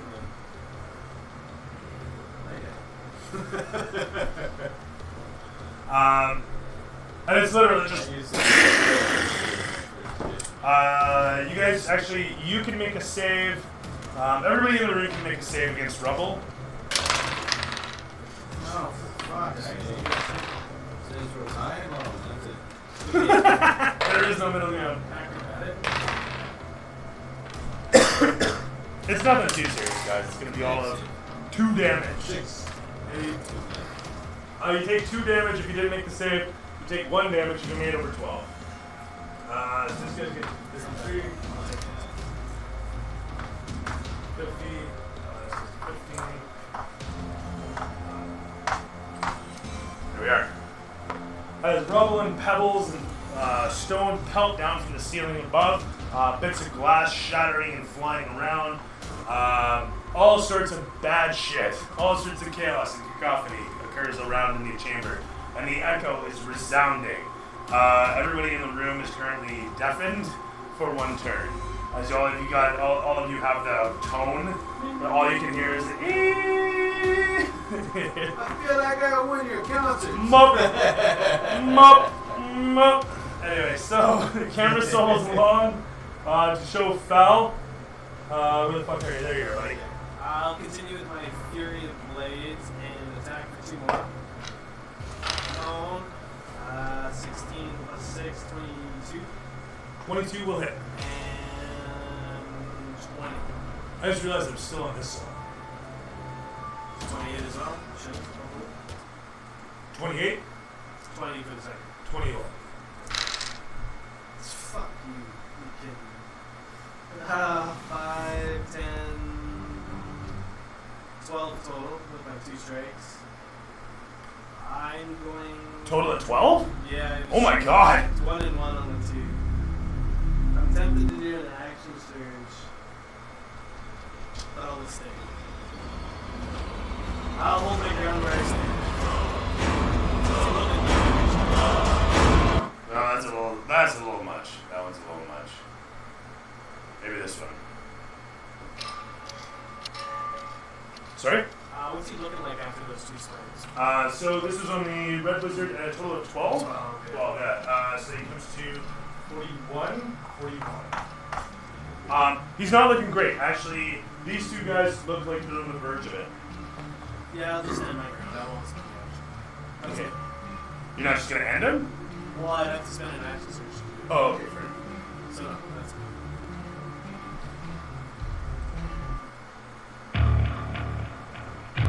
You get extra attack. It's like a 4 or 5. Oh, here we go. This one's alright. Once I get that, then I'll do it. I didn't realize I had so many tension songs. I thought I had more combat in there. Apparently I was very mistaken. Holy crap.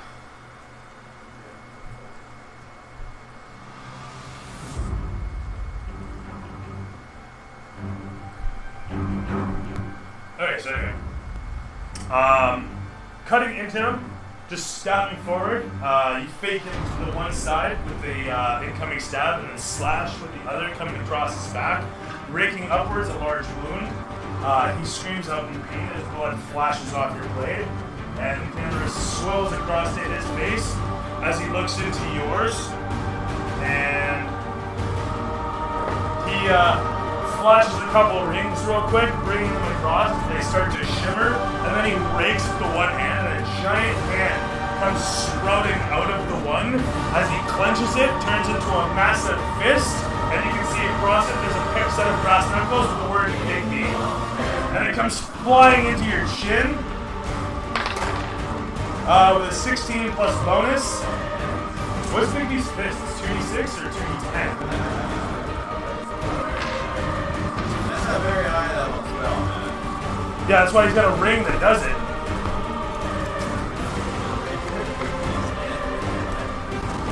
Bet you want that fucker, eh?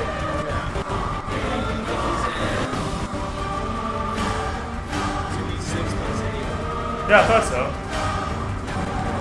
It's not even that bad.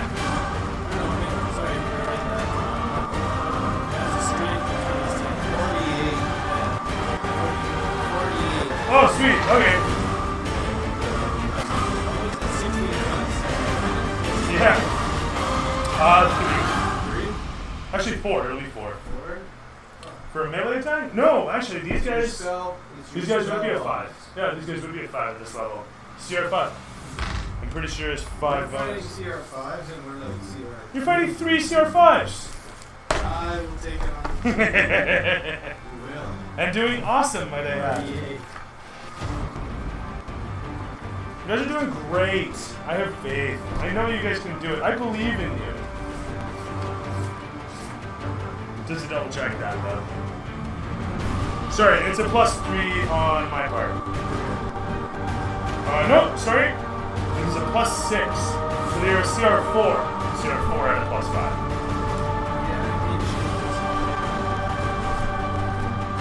Glad to hear it.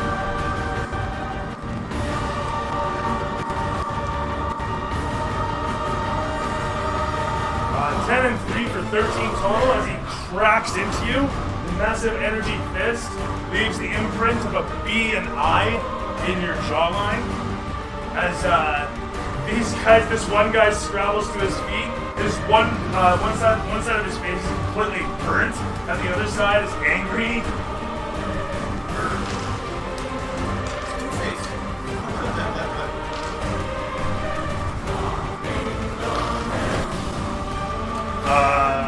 This guy, yeah, like I said, he gets up, he's angry on the one side and burns on the other. This fellow gets up, he's completely fucking bald and extra crispy. Pulls out a single pistol, looks at it, the barrel's slag, throws it away, pulls out another one, looks at it, the barrel's slag, throws it away, pulls out another one, it's half the size of the other two, but it's perfectly fine. And he starts opening fire on everyone in the room. So he takes 2 attacks, he rolls a 12 and an 8 plus bonus, which is going to be a +5. So it's going to be 12 plus 5 for 17 against you, oh fireball thrower. Being this a pea shooter, does 2d6, which is going to be 3 plus 3 damage, so 6 total. I missed. Did it? Okay. 6 damage, twangs off of the wall behind you. And the other fellow there, what is he going to do?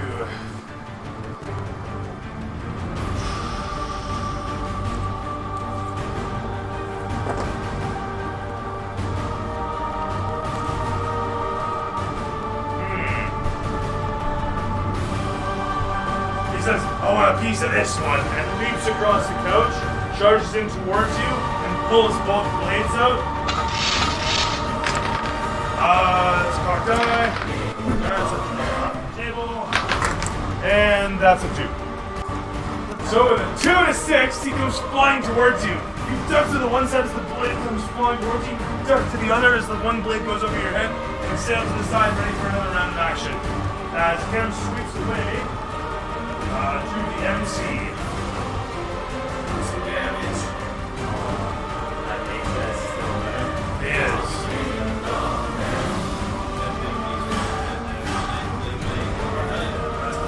Slide up to him and go for a point blank headshot.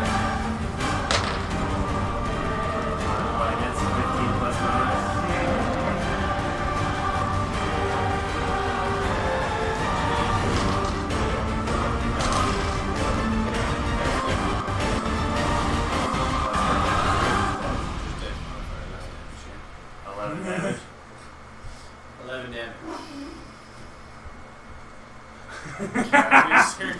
Big B works for the TSA, and he ensures cavity searches.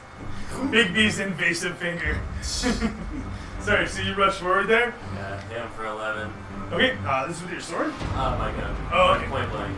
Oh, fair enough. So you take a quick and casual shot towards the fellow, level the barrel off against the head, and fire. Yeah, it's actually 12 damage. +1 from Okay, fair enough. The barrel explodes as he tries to step out of the way. It scrapes across his forehead and the side of his cranium, leaving a large chuck out the side. At 63, he sits there warbling for a moment before he simply falls backwards. Oh, this guy! Fuck, totally forgot about him. This guy gets up as the other. This guy gets up and he's gonna pull his two guns out and just open fire on you. I was gonna say, as a bonus action. Okay, so first off, he opens fire. 14 plus his bonus for a 19 against you. Attacker with attack. Attacker with attack. Actually, no, he only hit you once. So it's going to be 10 plus 3 for 13 total damage as he blasts against you. Barrels barking bullets towards you. Several of them rippling off the walls behind you. One of them manages to stroke his way through your body. Blood spatters up your back. And at pitch point, he actually grabs something off the table and smashes the mage with it. The mage screams out in pain as he's healed for a D8, +1 I think it is. So he's got 6 more points. Seems alright. He actually didn't die yet, technically, because he was supposed to get his turn. At which point, you blast him in the face, it leaves a large chuck out the side. So he's got glass shards sticking out the one side of his face where the healing potion is still soaking into his skin, and a bullet wound going down the side of his head on the other side. That said, he's having quite the day. When the time comes, you won't have to dodge bullets. Camera souls away to Excellion once again. What's going on, buddy? Let's go with my That's pretty plan.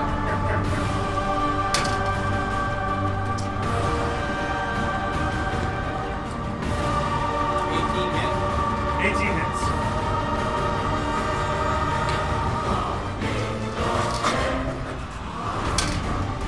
That man's going up there, eh? 8 damage. Really, 8 damage. 8 damage. And this is against the guy in front of you? Right. That guy's gonna be. Actually, I'll make it this guy. Or no. It did say it was gonna be. Okay, 8 damage makes it to 41. Very nice. This is your My flip. frigate. Comes flying out, your flail flailing expertly.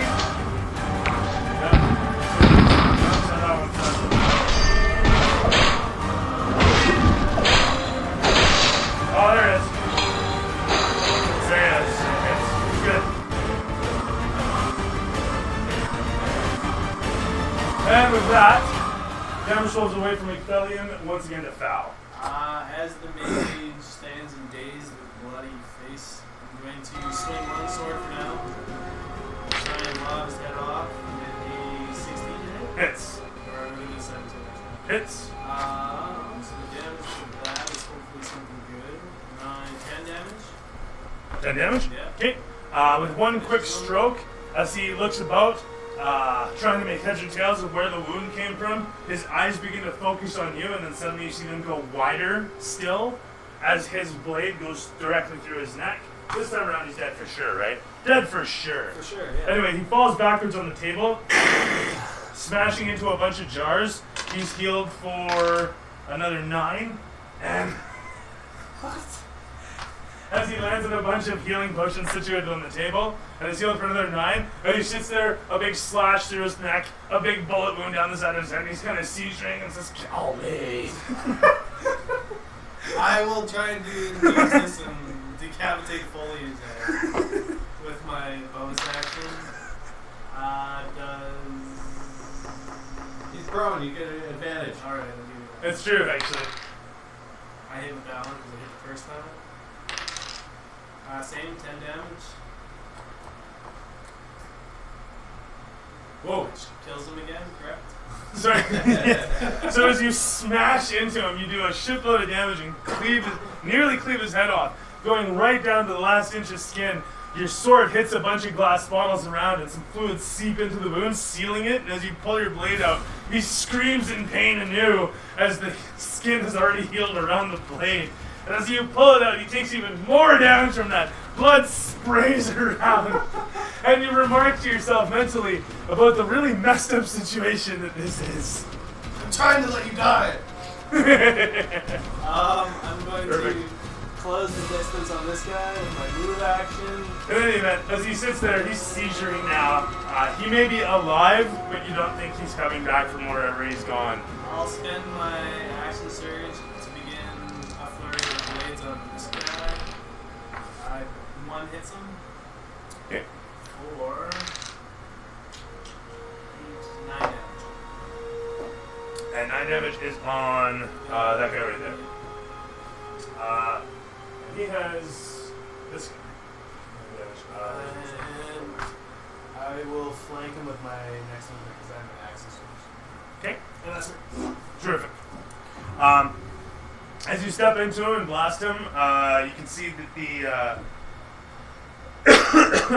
there are a couple.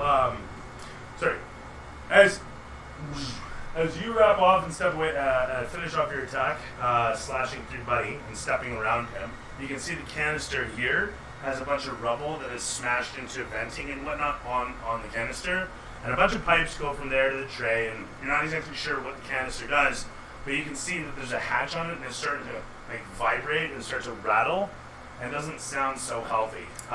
Meanwhile, the vat over here, this is a capsule canister of some sort, big metal unit. Is the vent thing pointing at me, or like where's the vent? The hatch is pointed towards you.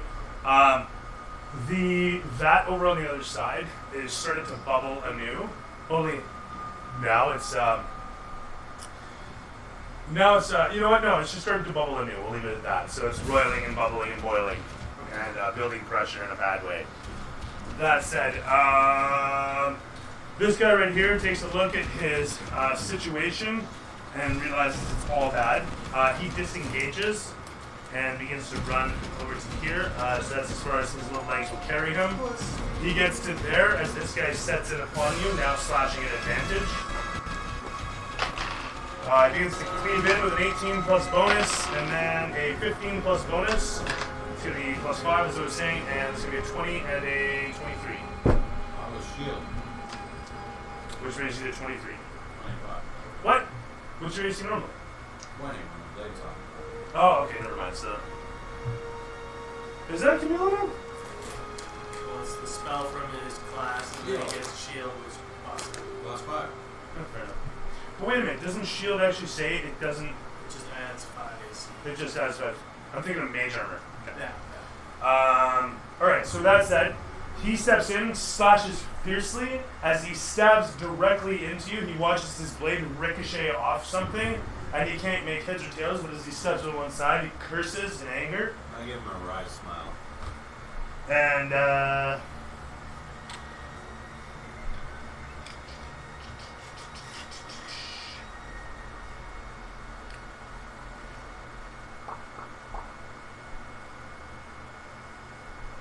this guy hauls off and blasts the bat. Yeah. He opens fire and blasts across the chamber. The bullets fly into it. It explodes. The brazier is instantly extinguished as the fluid rocks out of it, dark green and flowing all over it. It floods the area, and as soon as it leaves, it begins to ignite. And all of a sudden, napalm flows, and I set this all on fire, but unfortunately, it'll all fucking melt, and that's an $8 miniature. So that said, it begins to flow out and ignite, but it's a blue flame. And as it sits there roasting and slowly flowing towards you, I need a dex save on your part. That sucks. Not pass. Inspire yourself. It's all 3 damage that you take currently, and some of it splashes upon you. 3. The sticky napalm? That. He's just outside it. It's hilarious. It does hit the canister as well, and as it splashes upon the canister on the other side, you can see it sitting there flaming, and something about that doesn't sit well with you. For some reason, you can't quite put your finger on it, but let me tell you, the hairs in the back of your neck, they are at attention. Canister's red, bro. Ah, fucking damn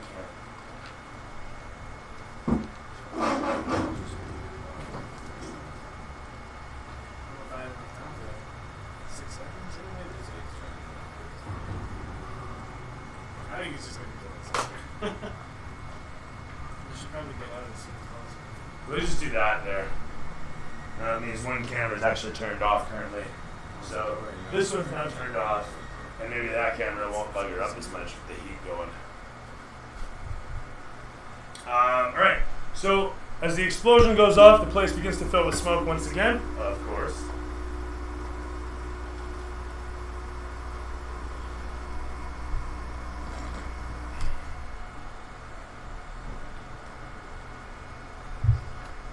That's pretty epic. It is, yeah, we're just waiting on MC now. And he is in there.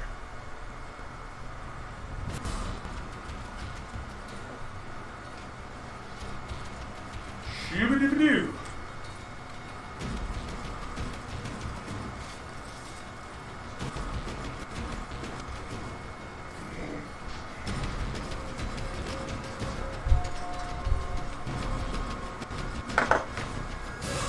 So I got this dongle from a Frenchman. I'm gonna rant for a moment because I haven't done it enough on my alt account. Fucking Sony, man. Fucking Sony can get fucked. Fucking Sony and their PS4 and what they did with the wheels. So the PS4 doesn't naturally support my wheel, my G25. It doesn't naturally support it. So I had to get a special dongle that's made by a Frenchman out in France, right? He sent this thing out, 60 bones, happily paid it after I learned all this shit. And it's about $11 in hardware.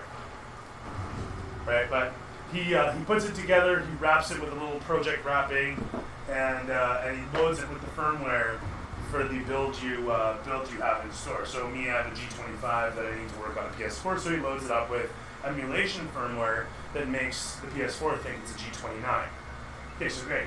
But in short, fuck Sony for not supporting a fucking USB fucking race wheel. Okay, they just don't support it. They just don't support it. Wireless all the way, I guess. That's what they're after. Well, that didn't work all the way. But yeah, long and the short, this is $11 in hardware and a bit of emulation firmware to get my wheel working. And it's like, really? Some Frenchman just did it because. And you guys couldn't just do it because? Really? Well, buy another wheel for $400. That's what they want. Right? Not to mention, they don't even include the shifter pod anymore. You have to buy that separately now. So it's still a $500 wheel, as it always was. It was always a $500 wheel.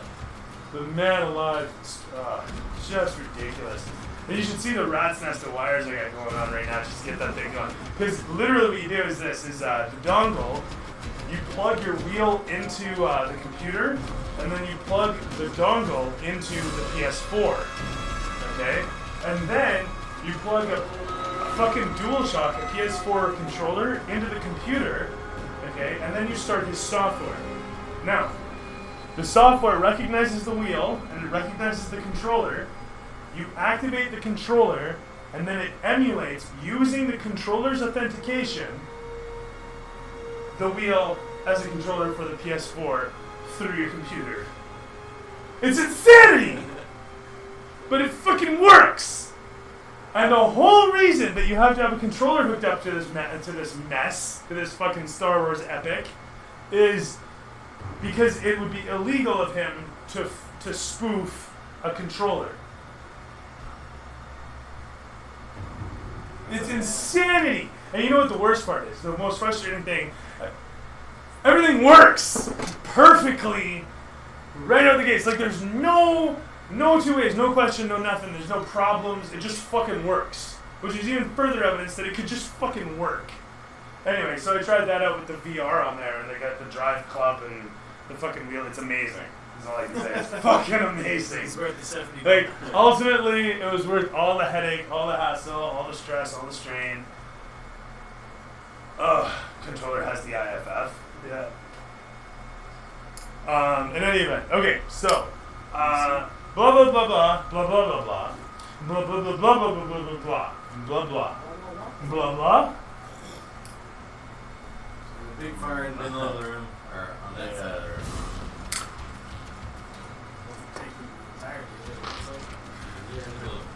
Lucky you. Good stuff.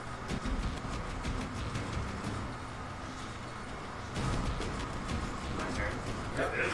Okay, I will exit the fiery area. Well, that sucked. You said yourself. Like, still, is there flaming napalm on me? A little bit, yeah. This You can spend that bonus action, yeah. Do a little pat down. Okay. You kind of look like an umpire for a moment, but a second later, you completely doused. And then go for the flanking backstab on that. Okay. Rushing in behind Buddy here. The sword. You get advantage. Might as well go with the gun since it does more damage. You don't get advantage if you're using guns. You Oh, will yeah. get advantage Well, if you're using your sword.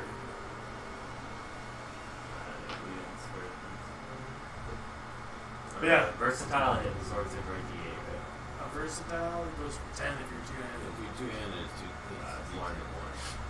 You know what the funniest thing is that ticked me off?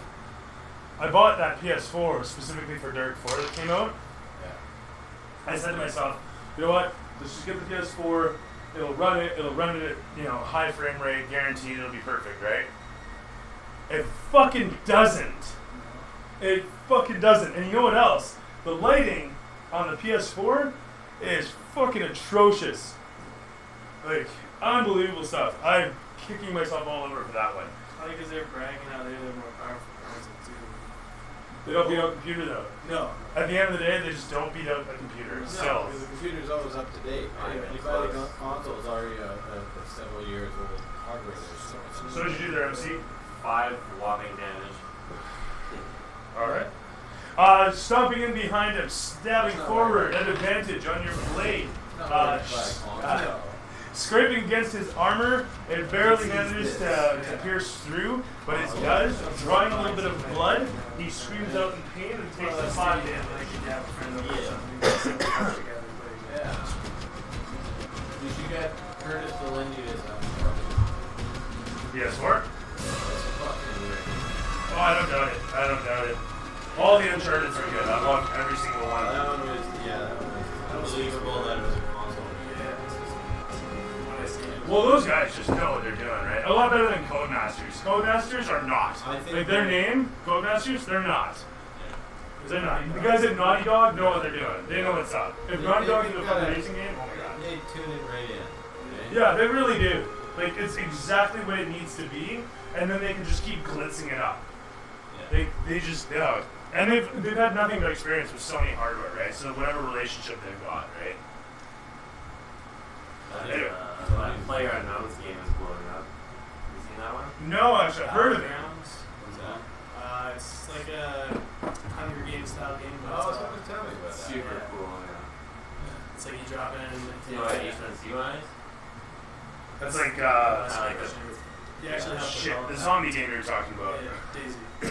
It's kind of like Daisy. It's like you drop into the zone and the zone keeps shrinking. It's the last part. The forces are all in the same area. You find guns and You do a pretty good job of making it like feel realistic. Like it's like very nice graphically, and then like all the guns are modeled after like the real ones. So from, Do you know like, what licensing fees on? velocity You know most gun companies Really? these days Yeah, make they- money off licensing fees. They make Yeah. more money off licensing than they do selling guns. Yeah. It's funny as fuck. That's why all these guys go to the gun shows. There's so many loopholes in a gun show.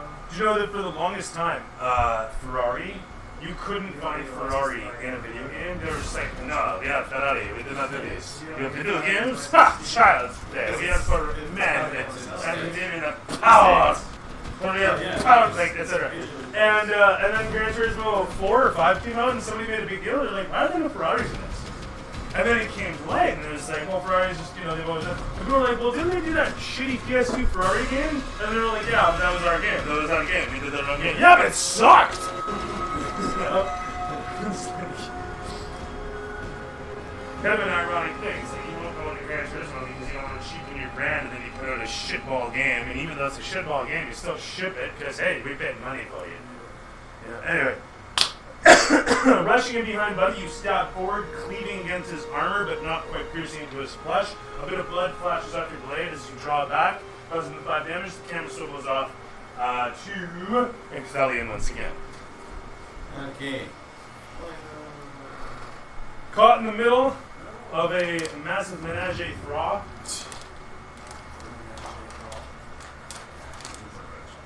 Yeah, that's okay. Well, I don't think letting the fireball off is a good idea. How fast is this napalm extending? It's after the initial splash, it's just oozing out, and it's kind of like the unit is a bit of a fountain for whatever's left in it. So it's like blurp, and a bunch pours out, and blurp, and a bunch more pours out. So basically, every round it'll spread another 5 feet. Well, I'm gonna hit that guy with the sword in front of me. Okay, with a snick and a snack and a flashing of the blades, you smash into him with the edges of your nut with your metal knives. 7 damage to him. With 7 damage.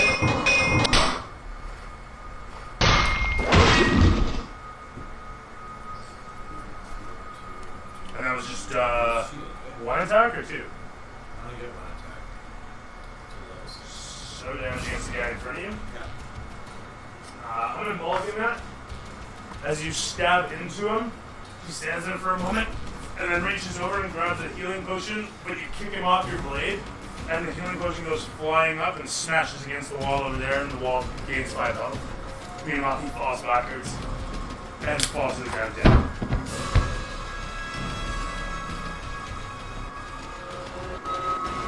That's you? Yeah. Expertly done. Camera's going to slip away now, and it's going to show Val! Val, you're a hero. Tell us how. Put distance between me and the canister that's about to erupt. Val decides it's time to move. Greener I pastures, safer places. Who's to say? will. Will it be an action to take the Big B's ring off the mage's hand? No, it's a bonus action. I'll spend my bonus to do this. Pocketing it and Okay. moving. There's one problem. Yes. It's fused to his skin. Oh man, can I chop his hand off with You an may. action? Yeah. Alright, well I'll do that. Do I need to swing to hit or anything? No, but this is your action. And so you bend down to just take the ring off. Fuck! Shink! And get the fuck out of it. I will move to flanking position on him and spend my bonus to swing my sword on him. Okay. As you're running along, you're fumbling with this hand, trying to shove a hand into your fucking pocket. Blood and viscera. There's a bunch of blood squeezing out of it as you're pushing it against your pants, and it's starting to get wet and sticky. It's lubrication. It's really not. 17 to hit.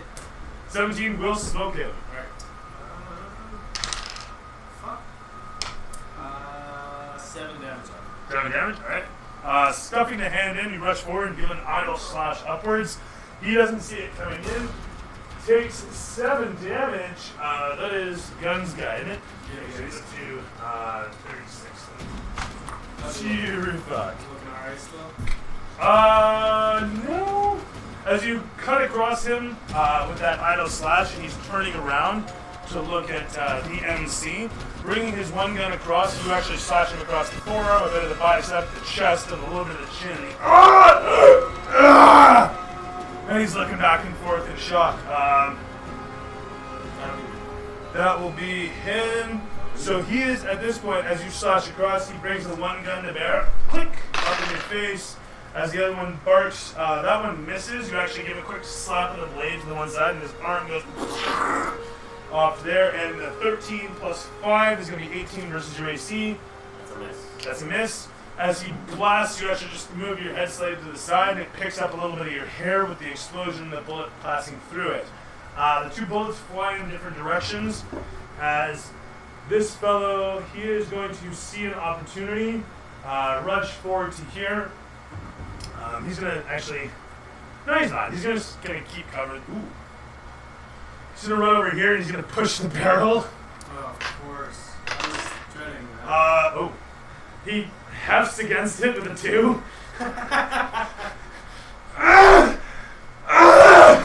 There's a little chunk of glass from one of the potion bottles stuck out into the front. It's just like rocking. Just slightly. Every time he's trying to push on it. He actually ends up moving the barrel by pushing the hole of it forward a little bit, but it doesn't roll. On improvement scores, it's only 1, isn't it? Or is it 2? Or a feet. I have to take dex, though. It's not attack dex. Six axe is a great term for it. It's vorpal blade action, right? Come on. Where were we? Sorry. So he attempts to push the barrel. He actually scrapes it a little ways with a little piece of bottle glass under it, and then finally says, "Fuck my life! It's gonna end here in this pit." And he says, "No!" He will. Fuck. Oh, will he? He's actually a panicking guy.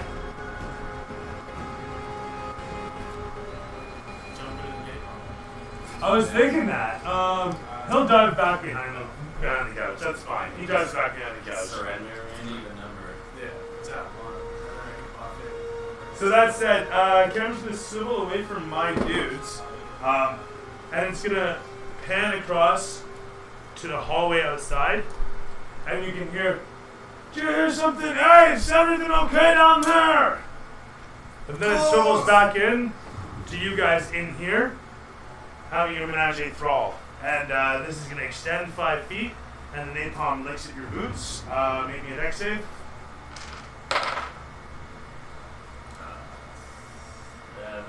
7 is going to suck, but that's okay. You're only standing in it. It's a d6, and that's, oh my god. Travels up your pant leg and burns you nuts for 5 damage.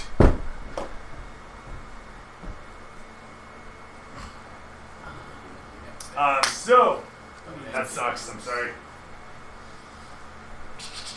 It is over to you again. Testicles are ugly. So did we hear them saying? Yeah. You guys are situated next to the door. There's the city MC and Ecthelion, despite your shitty passive perceptions. Actually, what is your passive perception? It was what? 12. 12? Yeah. So as I said, you guys with your shitty passive perception still heard what you heard. Free action to holler back. Hey? Free action to holler back. You are right there. Yeah, for sure. Go! It's only a flesh wound. Oh. No response.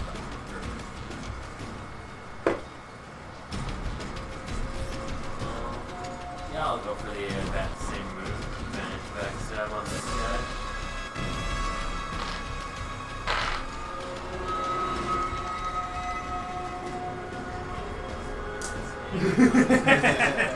Fucking speckled die, man. That was a 3 though. How was that counter one? No, you can reroll that. That speckled die is terrible. It really is bad. Counter's bad. It might have been. Is it a counter die? I don't know. It should go in the garbage. It doesn't belong here. Free try and miss with like a 8. That's it. Oh, it's not a counter die. Yeah, it is. Or 9. It starts at 20, 19, 18, 17. Oh, is it going? Oh, okay. Good look at it. Sorry. 9 probably misses. 9 does miss, actually. Okay, so this is with your gun? No, that was This is your sword? regular, Okay, yeah. you take another quick idle swipe with it and bringing it upwards, trying to slash as you watched him do. As you miss, you're like, I so prefer my guns. Yeah. At which point the camera swivels away to show Ecthelion once again. Just the countdown. Doesn't make a difference. Well, I would say it's technically not random. Ecthelion, it's your turn. Okay. Come back to turn, Danny. Spin on the guy. Spin on the guy? Spin. Okay. Spin on the guy. That doesn't sound I any was gonna say. um, Use a ceiling fan for this trick? yeah. 17 hit. 17 hits.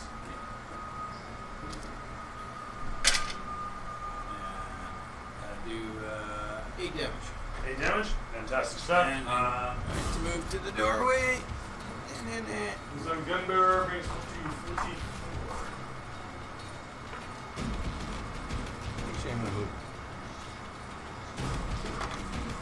What is it half movement? Is it a full action to disengage, or is it?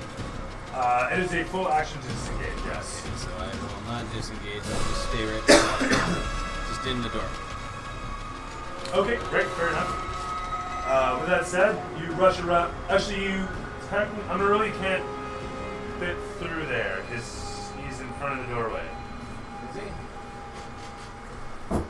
I'll measure that. Is it less than 5 feet there? Never mind. We can all get it. It's fine. So you scooch past him and stand in the doorway. It's fine. That will mean that there's 5 feet there, so you do leave his threat range, is really the point of it. Hey-o. No, I want to be right beside. Sounds good. So you're not in the doorway then? Well, just in front of the door. In front of the door. Yeah, totally. It's fine. It's just there's a hole there, and I wouldn't stand up. Fuck. Don't worry about it. I am worried about it. Damn it. We know where he is. I'm gonna fix it. Do it. I can fucking do it. Okay? Fucking did it. Okay, So Cthullian scooches past and stands in behind Buddy, flanking now with Foul as Foul's turn comes up. I was you right will attempt to finish him off with 2. What did you use your action on? I hit him. Oh, fair enough. Right. Take damage. The first strike hits for 10. 10 to hit. Yeah, no, 10 damage. It's Okay. 18 That's plus. about 5s in your damage. I know. And this is on the guy in the center. Yeah. 54. As you cleave across him, he's basically just getting hit from all sides. Right? But he's not dead yet. At which point he says, "Not dead yet! Damn it!" Okay. I will. I forgot I had it. Spend bonus action to try and fully finish. Which I hit again. How do you have a bonus action attack? It's because I'm wielding two-handed weapon and. Do you use your bonus action to attack with your offhand? Yeah. I thought it was just you use both hands during a full attack. That's extra. Okay, never mind. For Really, 11. that's the dual wielder. Sorry? 11 damage for the second. 11 damage? Okay. Makes more sense to have the great sword. I just. Dual wielding can put out a lot of damage. 11 will put it over the edge. With dual wielding, you get the bonus, your cross bonus on your second attack. So As you run him through, I guess you get 2 cross bonuses you can add. as he lunges towards you, you run him through and flip him over ever so dramatically. He lands on the table and smashes into a bunch of healing potions. I'm fucking out of here. Fuck this noise. And I will dash out the room, anticipating the explosion of the canister in the back room. Okay. This stairs. Foul uses his movement. Yeah, it was up against the wall. I will run this way and hide amongst the stairs and the wall. Okay. There's actually odds or evens. Evens. Very good. There is a cupboard door. There's no little boy living in it, but the cupboard door seems to be sealed on the outside with a plank running across it. Okay. And it's nailed into the wood. Shoot that barrel on the way. Yeah, that's That's plan. Okay. Camera swivels away to this one remaining dude who comes around and desperately once again he rolls a 2 again. He's frantically trying to push his barrel and it's still creak, creak, creak against this piece of glass. Like hitting that little fucking rock on your skateboard, right? And then he dives back over behind the couch again, scrolling away to his little hidey. At which point the camera scrolls over towards this shit that flows a little further, floating a little further. The both of you can give me a dex save each. Okay, so this is natural fire. This is no. Dodge that one. It's a chemical burn, yeah. Sorry, dodge that one. Yeah, Oh. 17. Because I took the fire resistant. Half of 9 That's what you do. for 4 damage. So I think that halves the damage, or how does that Yeah. I have a fire resistant set of armor, huh? Took that as his magical item. Plus, Yeah. so this is going to be 9 damage. Did you make your save? Yeah, so it's half of. So you take 2 damage. I'm 1 HP. Well, no. Yeah! Actually, I have 7 HP. For Oh, okay. my temporary ones. But, You still have You lose your damage. temporary ones first, eh? oh, whatever. So those are real hit points. The real ones. You're a real boy. Okay. From me to you, with love. Alright, I'll sheath the rapier and then pulling out the gun with the other hand. We'll sidestep into the doorway and close one eye and take a shot with the revolver with like the gun cocked sideways. Nice. The barrel. The barrel, yeah. Do you say anything when you do this? Any one-liners or anything like that? Say what again, motherfucker? I dare you. No, I don't got anything. I feel like barbecuing a squirrel. I don't know. Mario. That sounded like foghorn leghorn more than anything. I'll say, boy, I'm gonna barbecue some squirrel. That's well in My the barrel. biscuits are burning. 12 hits the barrel, totally. How much damage? You see, my biscuits are burning when you leave the fire. Cool, so I'm eating my cornbread. 11 damage. Fantastic. 10 or better will do it. The bullet flies away from the barrel of your gun. As do you leave, or do you just sit there and wait for it? I don't look at the explosion. Just like turn around. You just turn around, it's good? Alright, cool. As it blasts, you use the recoil to propel your one step, and you fluidly just walk out of the room. As you leave the room, the one fellow looks up over the gate. As the barrel starts to expand, and then a moment later, of course, it speeds up and it's. This guy's just wiped out the door. As you guys are cool guys walking away from explosions. As you guys come out into the hallway, you hear from up top, I definitely heard that! Who's down there? What's going on? And footfalls, heavy, start Which amassing. direction, that way or that way? Up the stairs. You hear the voices from up the stairs. Goes for his best British accent. He goes, just drop something on my foot there, eh, matey. He rolls persuasion of 18 plus my extra super bonus for Extra super. for that's it, 24 to put my best British. Seriously? Fucking 24? Everything's fine.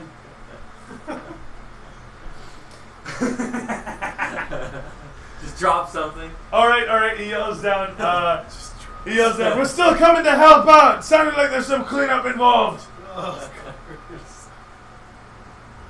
In any event, so what do you guys do? I quietly tell them about the bird flash. We might be able to hide in here. You need a crowbar. Which I Or have something an like that. adventure pack. Right on? So, you channel your inner Gordon Freeman, and a moment later have the door undone. Do you want to roll stealth on this? Yeah, I might have. Doesn't matter because it was loud as fuck. So that said, you wedge off the panel, and sure as shit, the cupboard door swings open. And as you open it up, the one thing that suddenly strikes you is the skeletons you see in there. Human skeletons. There's 3 of them, ish. Sort of. Missing pieces, mixing pieces, you're not sure. A couple rats squeak and rush off as you open the door and light filters in. You can see that the back of the wall is hewn stone with a bit of a tunnel in it. Make our way in. Sure. Close the door behind, obviously. A lot of you easily fit inside the little cupboard, and a moment later are following along a very small tunnel. The tunnel, when I say small, is approximately 4 feet wide and 3 feet high. Crawling, basically. You are literally crawling. Lead the way. How dark is it? Like It's pitch pitch. black? It's pitch. There's 0 light in Light a there. torch. As soon as you do this, you're confronted with a massive tunnel of spider webs, of dirt, dust, of rat droppings, and squeak, squeak, squeak, one of the rats running away as you watch it go through a set of spider webs and suddenly something grabbed a hold of it and pulled it up into a crevice in the rock. We're crawling. Yeah. Fireball down the hall. We'll clear a path. Yeah. It might cave in the other side. It might cave in the whole thing on us. Try this, and then I present the hand to use it. Can't use it myself. I don't think anyone missed, eh? Nobody missed. I'm going to cast sleep. Oh. You're in the stairs, though. You're leaving the stairs now? Oh, we're in the tunnel. Yeah. Oh, you're gonna fire it up the tunnel? Yeah. Does it have a radius? Yeah. What's the radius? 60 feet. I'm pretty I sure. don't think it's that big. This is another 30 feet? starts.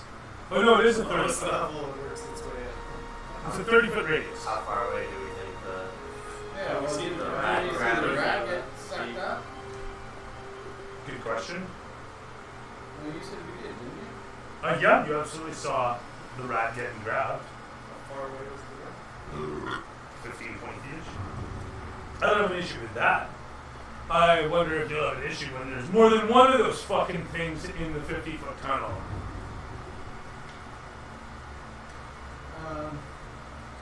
90-foot range. 90-foot range. 20 feet Okay. of a point you choose. Creatures within 20 feet of the point you choose within range. Oh, so you So shoot I'll like cast it 20 feet away, so it'll be 20 feet the other way and 20 feet towards. Okay, that's fine. And then what it is 5d8. Wait, no, isn't it 20 feet centered on an It's- area? Yeah, you can shoot it 90 feet, but it's 20 feet along the area. Yeah, it doesn't go 20 feet in both directions. It'll go 10 feet in either direction. Because it's a 20-foot radius. Within 20 feet of a point. That's. Oh, no, never mind. radius. Yeah, no. That would be the Fair enough. diameter. No, that'd be the radius. Why did it not just say? They should make it. Why did it have to say 20-foot radius, right? Yeah. Bushi, go on. Oh, yeah. Fuck. Actually, let's do this.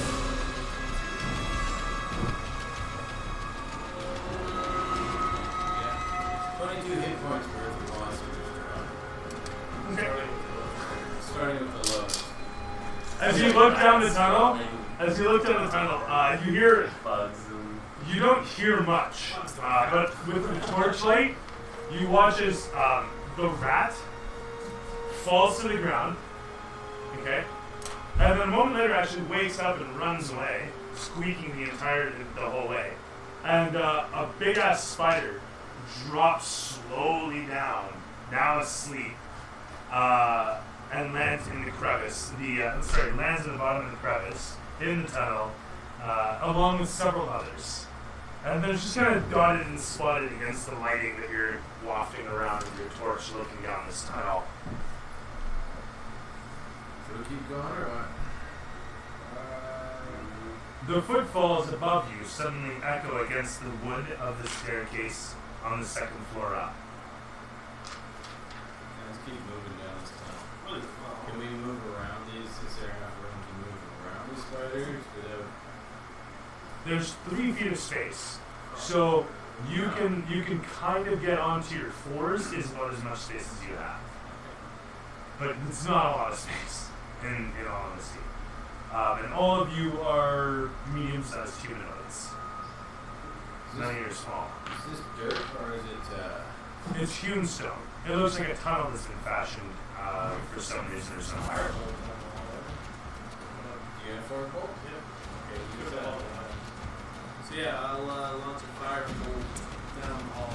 Okay. 20 feet across. That's fine. Targeting one of the spiders, you firebolt it. I'm not even worrying about a roll or anything. You strike it, it dies, explodes actually. Bits of it fly in every direction. Being a giant spider, it's not a huge spider by any stretch. Actually, this is just the wrong song for this.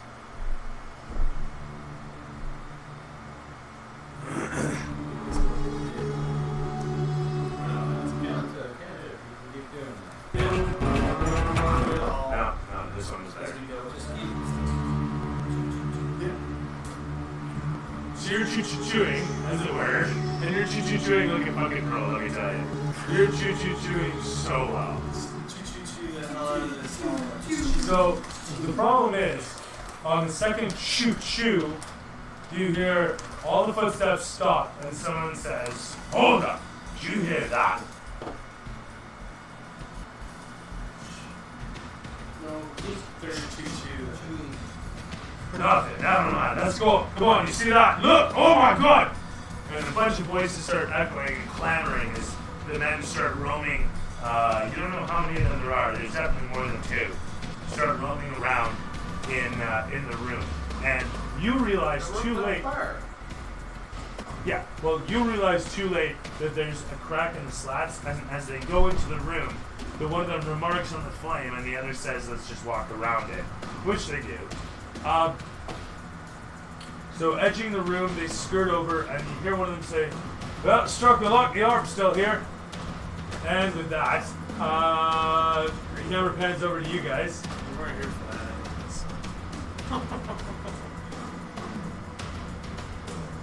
Can't get all the magic items. At which point, the camera swivels back over to you guys in the tunnel. Specifically, you guys who are like, one of you is up here and one of you is down here. And you guys are looking through the little slats in the wall, peering out at them.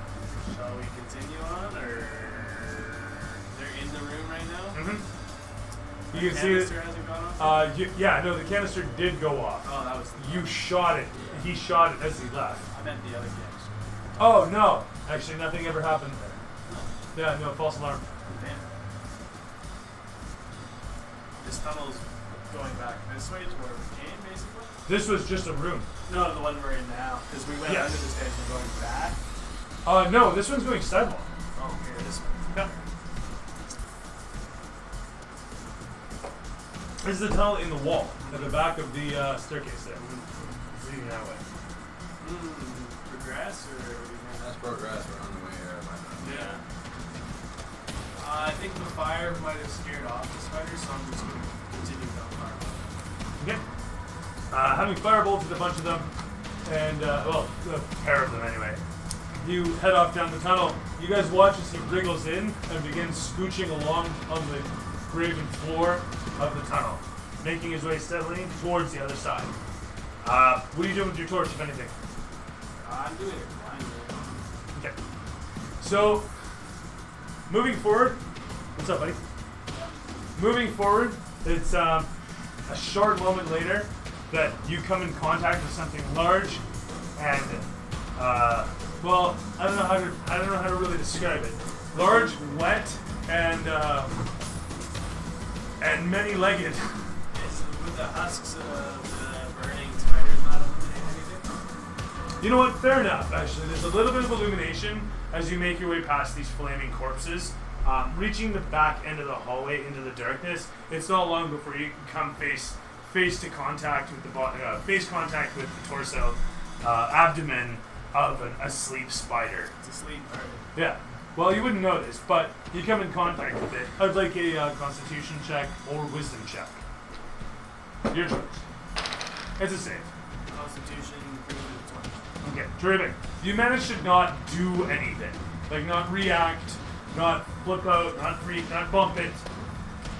And as a result, wriggle your way around it and continue down the tunnel. A moment later, you find yourself, you find a little bit of a bend happening, and as a result, a light emanating from the other side. Scooching along slowly, you eventually get to the other side, which is a small chamber. You're not sure what's with this room. You see a set of bars along the ceiling, and then a small door cut out in the left wall. The room in its entirety is about 10 feet by 5 feet. So that said, As I enter the room over the comm link, I will warn my party of the sleeping spider in the hallway. okay. You have to roll. Jackson get by this spider. If you could, yeah. Stealth? I'm not sure what vision would be. Perception, I suppose. What? It's pitch in here. It's not just low light. The spider husks flaming. The flaming husks aren't the problem. Will that provide low light? Oh yeah, fair enough. Oh, you got me there actually. Yeah. Okay, fair enough. Actually, you don't need to make any checks. That's fine. And you can direct him while you're at it. What the fuck? I don't know.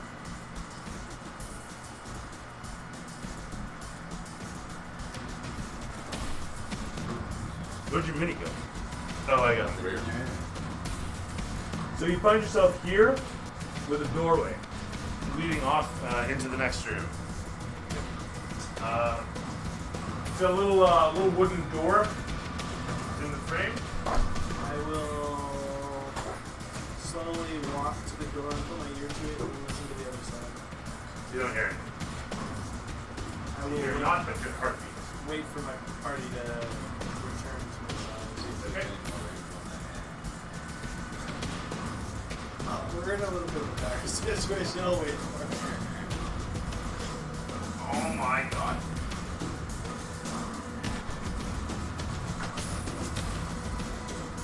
Sorry, 1 second. There. Shit.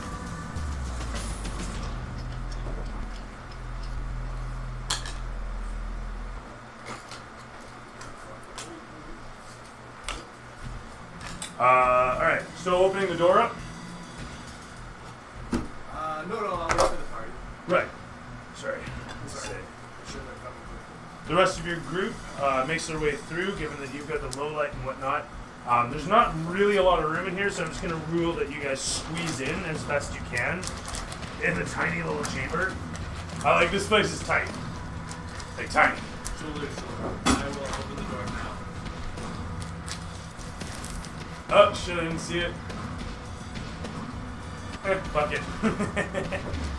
Sorry, okay, so you open up the door.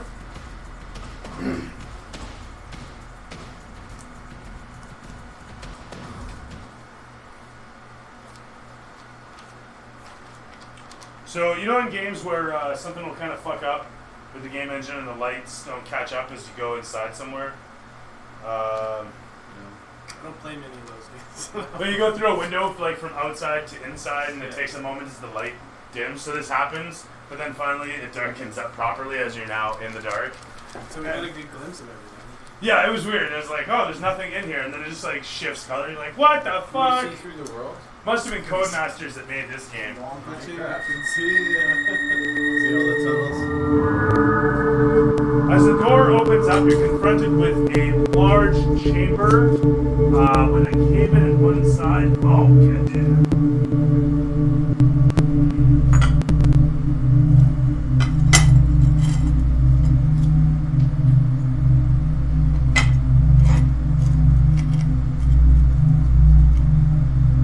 As I was saying, the cave in on one side, and the tunnel heads off. The opposing end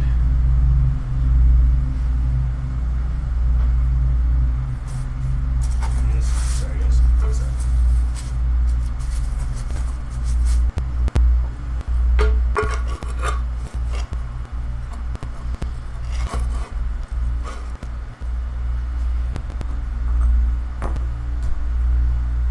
Put over there and check it.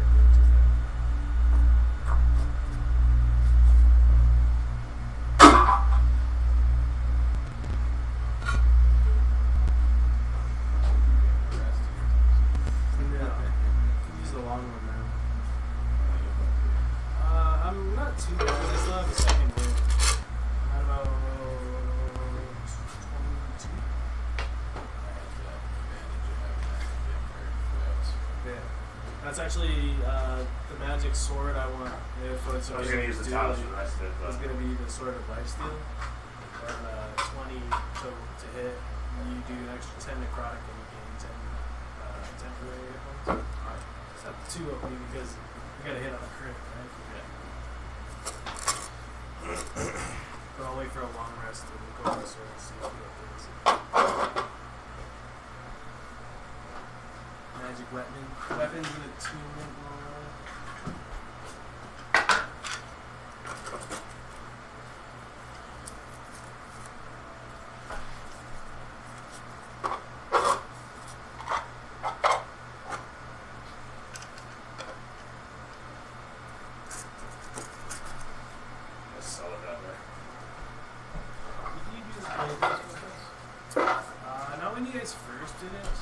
think we did it again.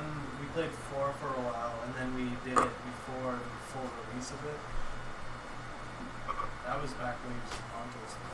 Yeah. Oh, you guys said you did it before as well. Yeah, we did this before as well. That was And it changed a lot. Fuck, I'm throwing too much in there. Different Alright. Ooh, did I throw the torch in there? I almost like the first division version of it. I know I find myself like almost following those rules a lot of the time, just because I remember liking it that way. Yeah. And then you guys look like the flanking. I'm pretty sure that was one of them. No, that's an optional rule in PMG. Was there in your... You guys come into the next chamber.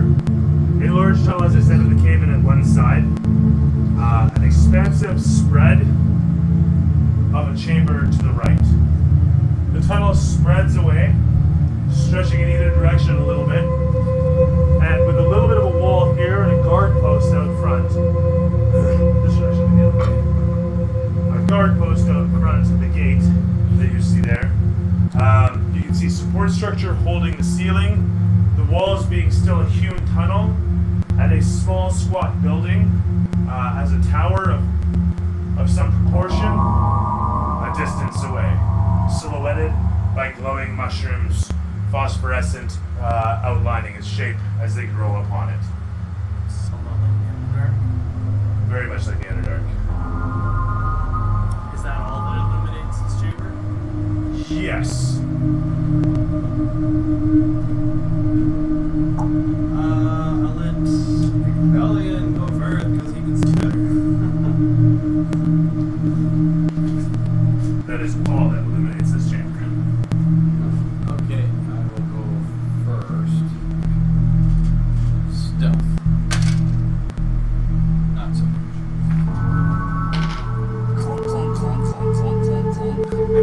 I'm gonna look for any kind of traps or anything while I'm walking. That's like extremely good. Investigation. 11. To investigate.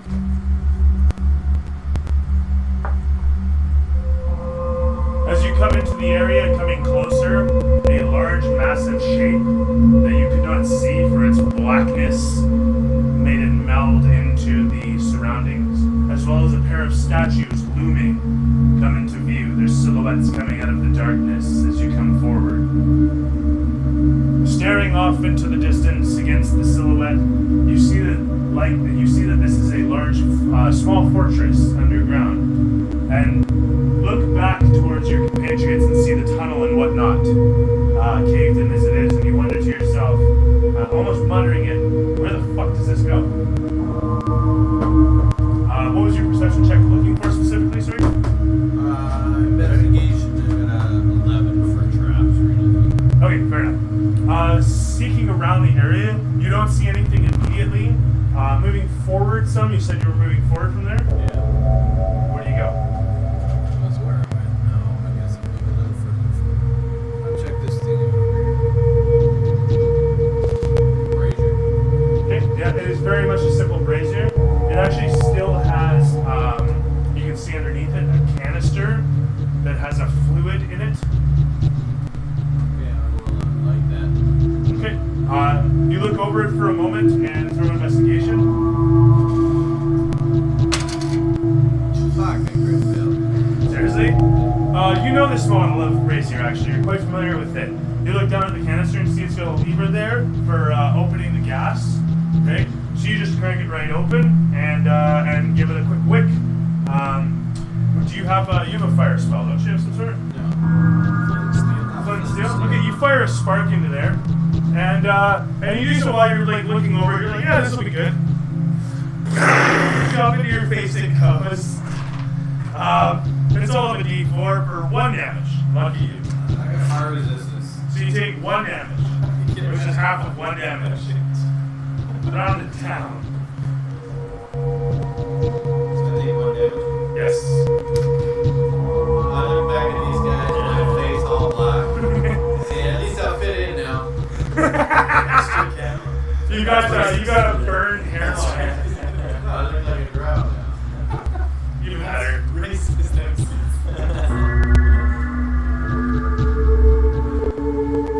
The smell of burning hair emanates from you permanently now. So in any event, you ignite the brazier.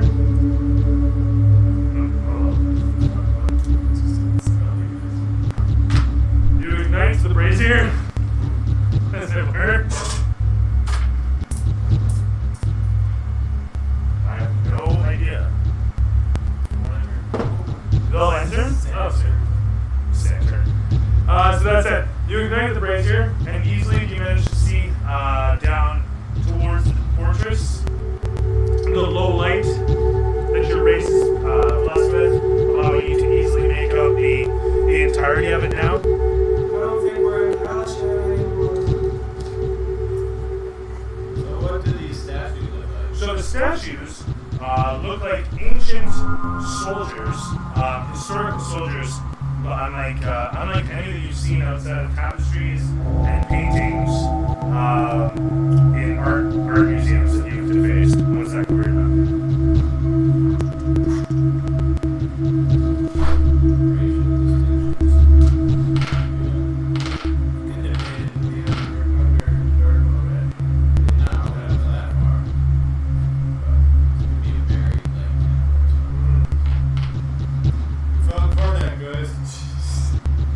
How many days did we have until the race? Until the race? Yeah, race. That's what we were trying to do. Well, before we were trying to get in ahead. Because it was 5 days to get to where we wanted to go. Something 3 years ago. So I don't know.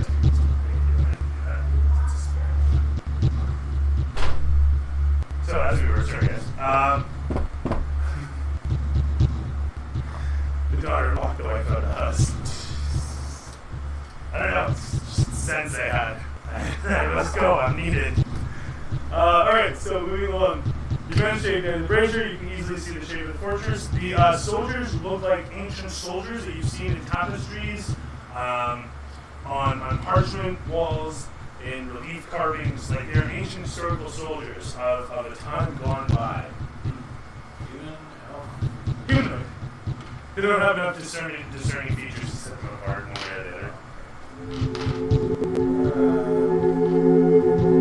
Warily approach the statues. Follow suit. Okay. As you come towards the gate, this one actually starts to twist. It doesn't come alive or anything. It doesn't like, hey, how you doing, buddy? What's going on? You know, that sort of thing. It just turns on its face. Statues from the never-ending stories.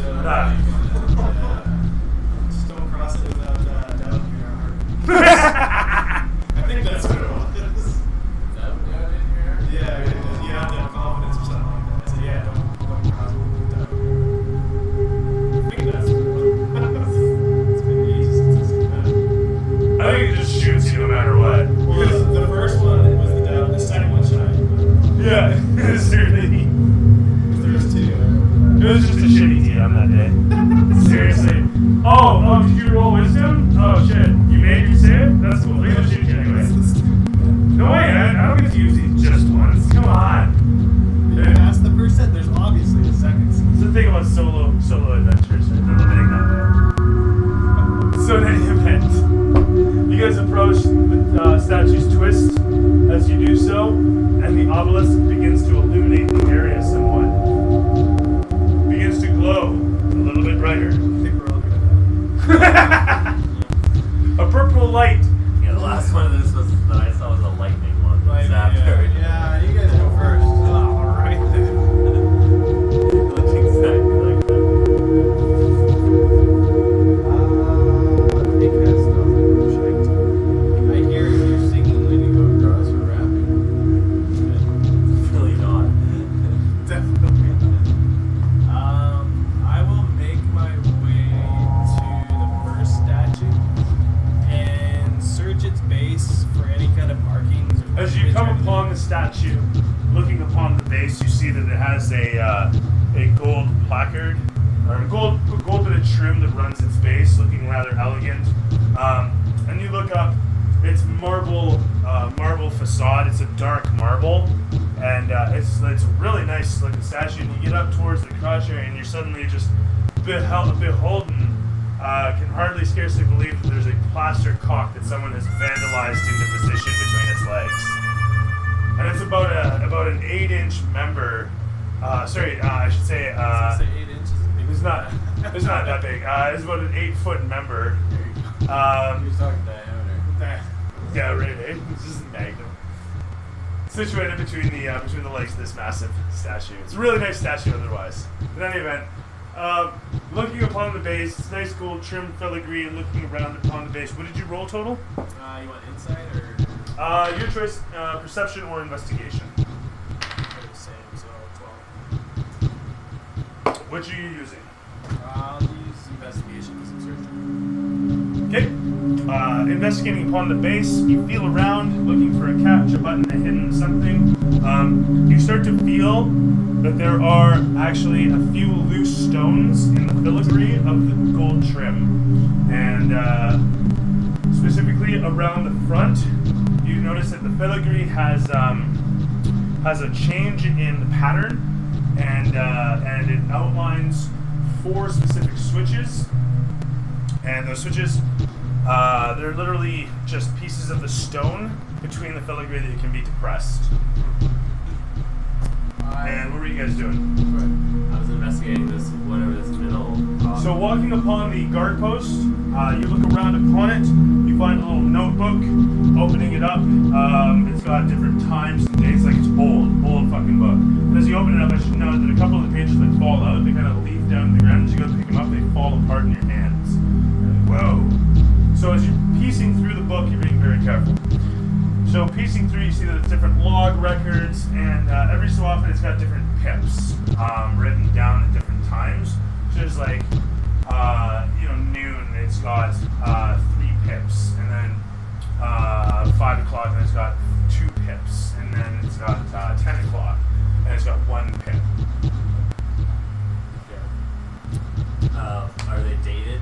Like, what's the most recent? They are dated from about 200 years ago. I will ask McFellion what he makes of the switches at the base of the statue. You also find an old key ring with 4 keys upon it. I will investigate. Of various sizes. 18. Cool. 18? Investigating these switches. You look at them, and the best you can come up with is that they must be pressed in a sequence. What that sequence is, you can't see any evidence of it in the filigree, as the filigree is uniform, save for how it outlines. So it basically looks like this. You got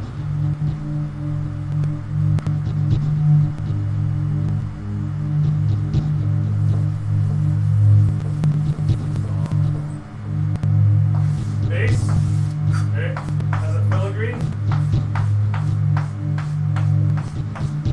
And then I said 1, 2, 3, 4 are outlined. Okay, and you can feel that these are loose.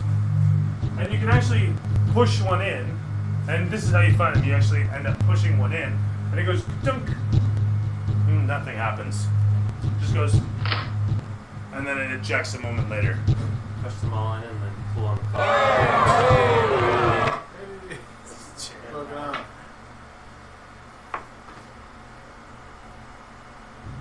Try a batter. Try the second and the fourth. Okay, you push the second and the fourth in, they go dunk, each of them, and then a moment later eject. Nothing happens.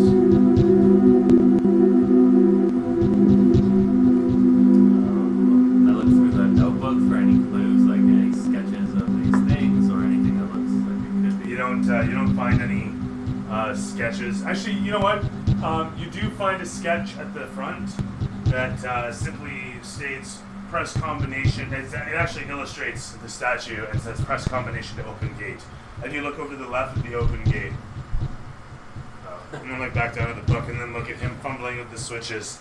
And he's helping him. He's like, well, maybe if we... And you kind of look back at the book and you think to yourself, should I tell them? After just like sitting there smugly laughing for a few seconds, I inform the party that probably just opens the gate, and maybe we should go onwards.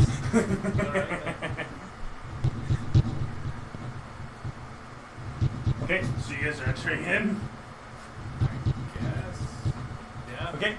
As you guys walk in through the gate, the camera pans upwards, and there shows a silhouette crawling on the ceiling against the darkness, and then it fades to black. On the words of, "What do you think this place is?" I don't know, but weren't we after bandits? That's what I was saying. We've gone way off target. Don't we have a race to get to? That's what I was asking too. It's like, how Yeah. many days was it till the race? We gotta go back up the hall with the spider. Unless we find an exit here somewhere. Doesn't seem likely. So I do apologize for going a little longer. I did so strictly because of the fact we started a little late, which was strictly because of whatever technical difficulties I typically experience because I suck at streaming.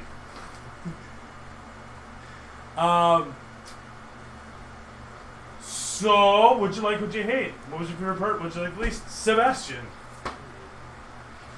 I liked some, like it was like a classic dungeon crawl. Like had some traps and I really like that room, like all the detail in that room and all the This one? things. Yeah, that one, and then the tunnel was really cool with the spiders. Yeah, I like the interactive props in room. Yeah, the props are pretty fun. Even though my guys were mostly interacting with them. 2 seconds, I'll call you back in. Okay. And then I like how it's got we're in this like weird place now. Like I didn't expect to find some. It was a choice, yeah. Do you guys want feature. to? Do you guys want to take a side route? Because Right. I like when games do this. It's like you find a patch in the wall and suddenly it leads you to whatever, Mhm. and then a moment later you're back, you know, in the city streets, and it's like, oh, okay, that just. And then New York City is like that. New York City, you can just like go down the tunnel and suddenly you're in like some old buried part of New York that's just been there for however long. Well, Paris. Yeah, like you know what I mean, catacombs and shit. Anyway, sorry. Yeah. For what I didn't like, I don't really know. Maybe like I don't want to say pacing, but it doesn't feel like we got that far. Like Yeah. Kind of like one engagement and. Well, it's the short period. Yeah, it's hard in 3 hours. Yeah, that 3 hours went fast. Yeah. Actually, it was like 2 hours. It's from 6 to 8. Yeah. Yeah. Because yeah, I like guess 2.5.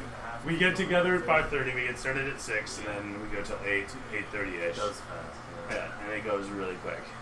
Gives me literally enough time to get you guys into an encounter. Oh shit, Shadowbat's got 1.3 million experience. I should put levels on people. How much does, sorry, just briefly.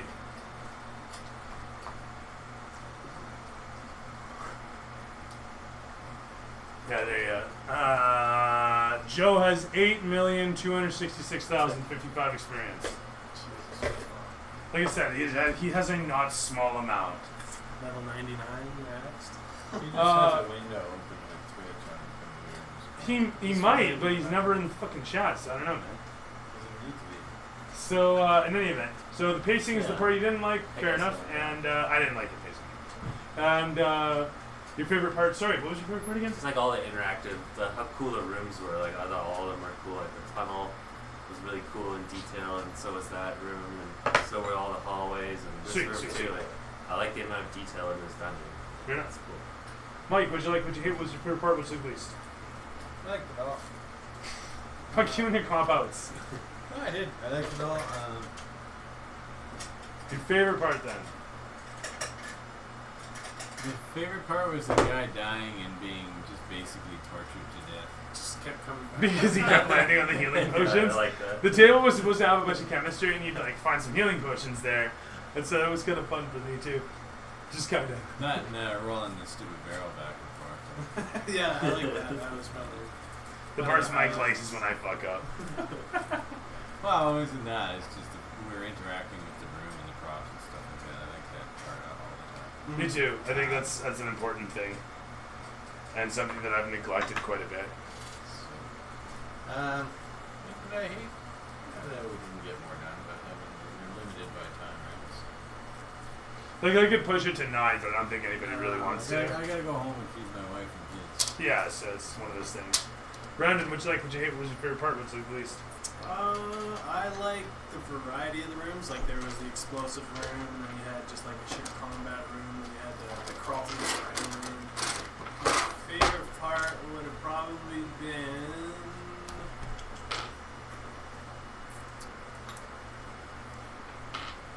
Oh, I had something on my mind. I can't remember now. What I didn't like was that I just couldn't kill that guy.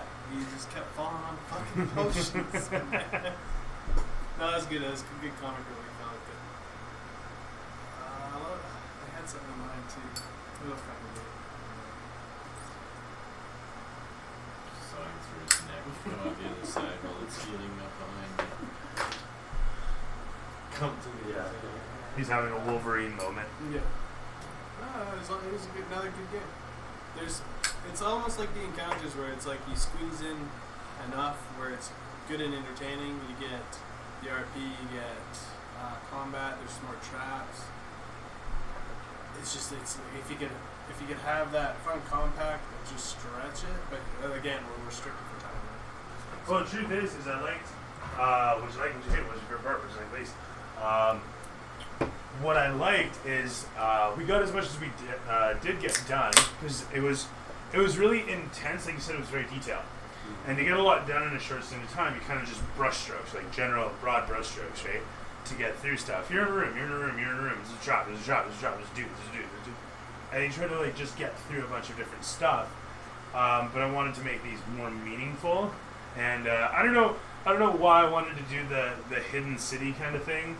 But I wanted to do that for a while, and so I'm just bringing this on you guys. And it's in the middle of the desert, and it kind of works, and so hence why I'm going there. That reminded me what I wanted to say was it seems more plausible and realistic that we're kind of getting sidetracked, where it's not just we're on the train track, we're going to kill some bandits and get back to the tank, and now we're going to the rings. Yeah. It's like, okay, where did we end up? Do we want to bother adventuring here and we have the chance of wasting time? Maybe we missed the race, or do we want to backtrack? Or you know what I mean? Like I had options for the short amount of time to get. I had a bunch of stuff planned for this area, but we won't actually get through to it. But I'm glad that everything else was as like meaningful as it was, like coming through to here from the other room, having to hide the bodies. And I'm surprised you guys didn't loot the place more, actually. It was the napalm with the canister that had wanted me out. No, not here. I mean the previous warehouse. Oh, that too. And then it kind of felt like we were a mission. He's here for an hour. We've spent half of it already. Yeah, Let's kind of get going, right? I wanted to because the way you described it, it seemed like there would have been a lot of stuff there. Yeah, there was. There was jewels, drugs, etc. Yeah. There was heavy and riches. What's the XP? Oh, sorry. So long and short, for everything, use your third level, 400 experience.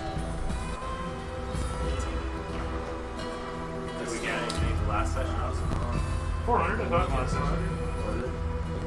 Pretty sure. No, I don't know if we mentioned it. I'm pretty sure I've been doing 400 for every third level session so far this campaign.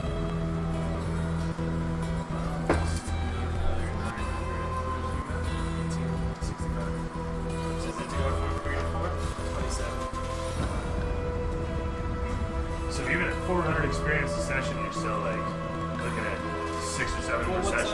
What's a CR for character that's being given? I think it's got to be upwards of 100. Oh, it's way more than that. Yeah, and then I guess you divide it by 3. I haven't run it that way in quite some time. No, it's just gonna give up. 1100. 1100. So 1100 divided by 3, and there was 3 of them. So it should be like 1100 experience. Actually, it should be like, because it was 4 of them. I believe there was 4. You had Yeah, there 3, was 4. but then one died, and then you Yeah. just give up. So there was 4 of them. So yeah, for hit points wise specifically, they had. Oh, actually, 67. I think we had 57. CR4. We'll get this. A CR1 can have a +2, have an armor class of 3, and 71 to 85 hit points. Really? Yeah, Probably. according to this fucking We're chart. rocking like 30, 28. Yeah, 27. That's 36. Probably. So at 60 hit points, I'm actually a CR1. I'm just giving them a +4, where they typically have a +3. Or I mean a +5, where they typically have a +3. So I'll rate it a CR2 as a result, which is 450 experience, which is actually in line with what is sort of subtracting 100. Because I'm a dick. 150 actually. Damn, dude, you're getting so grindy. Good. I'm glad with that. Because before, if you remember, you guys hit level 10, so... It's been 2 months. Yeah, you just. No, I gave you guys experience based on features. Yeah. And you guys get experience. There was no experience for treasure. So forest, farm I started a farm. I grow orcs. Great. Just like, I send my children out to harvest goblins, and fucking, you got like a 4-year-old. Go on inside. There's a goblin right there.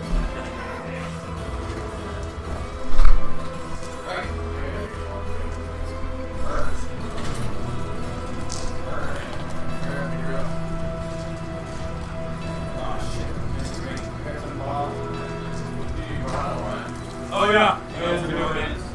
I have one that's cracked. I know, I can be a tower. Oh, that's okay. You just move cancel. Oh my good lord.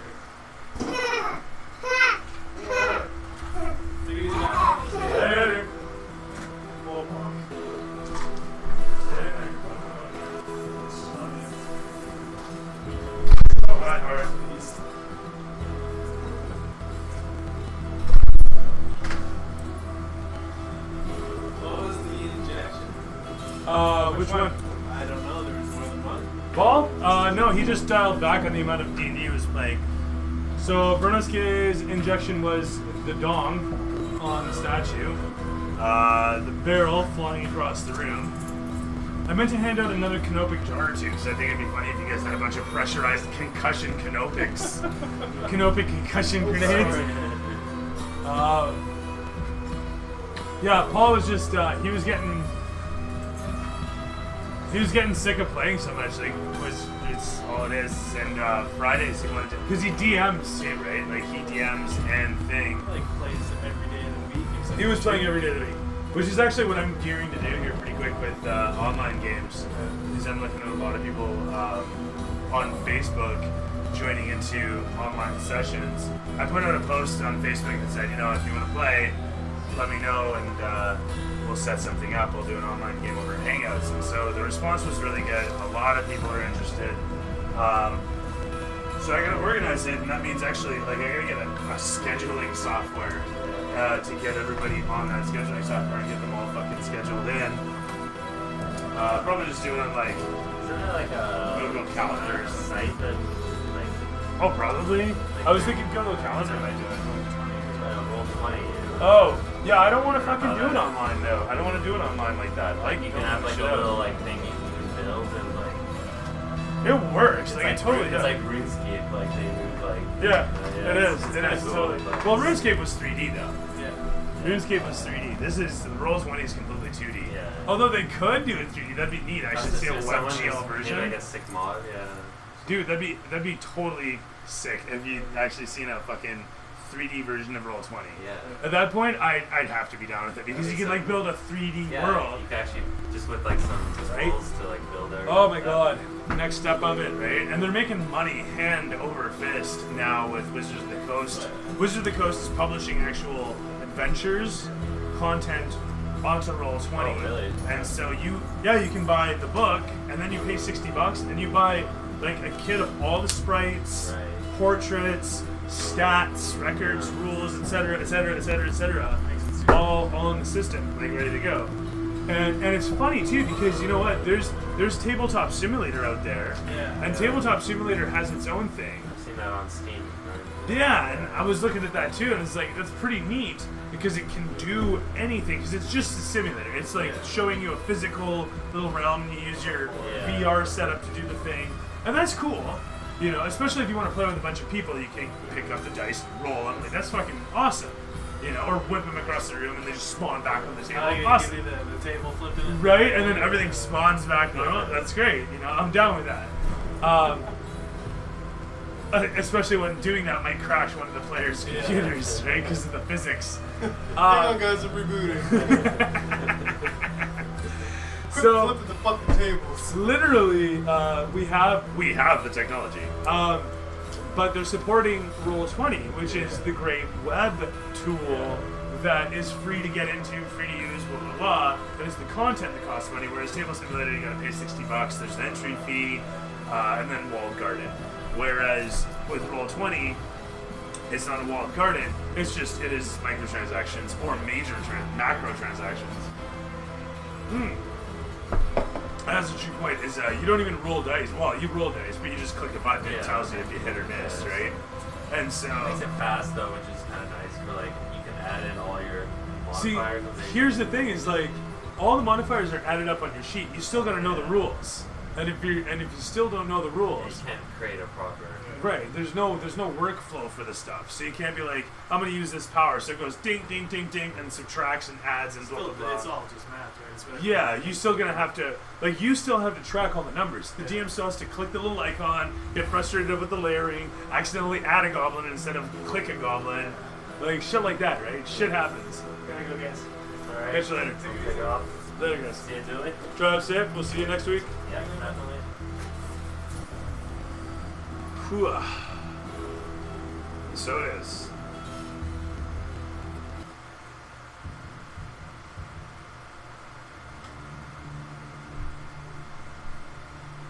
All right. Well,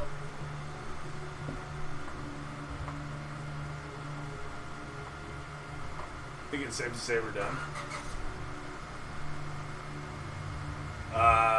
Thanks everyone for watching. I very much appreciate the patronage. See here. Shibuya. No. Where's that?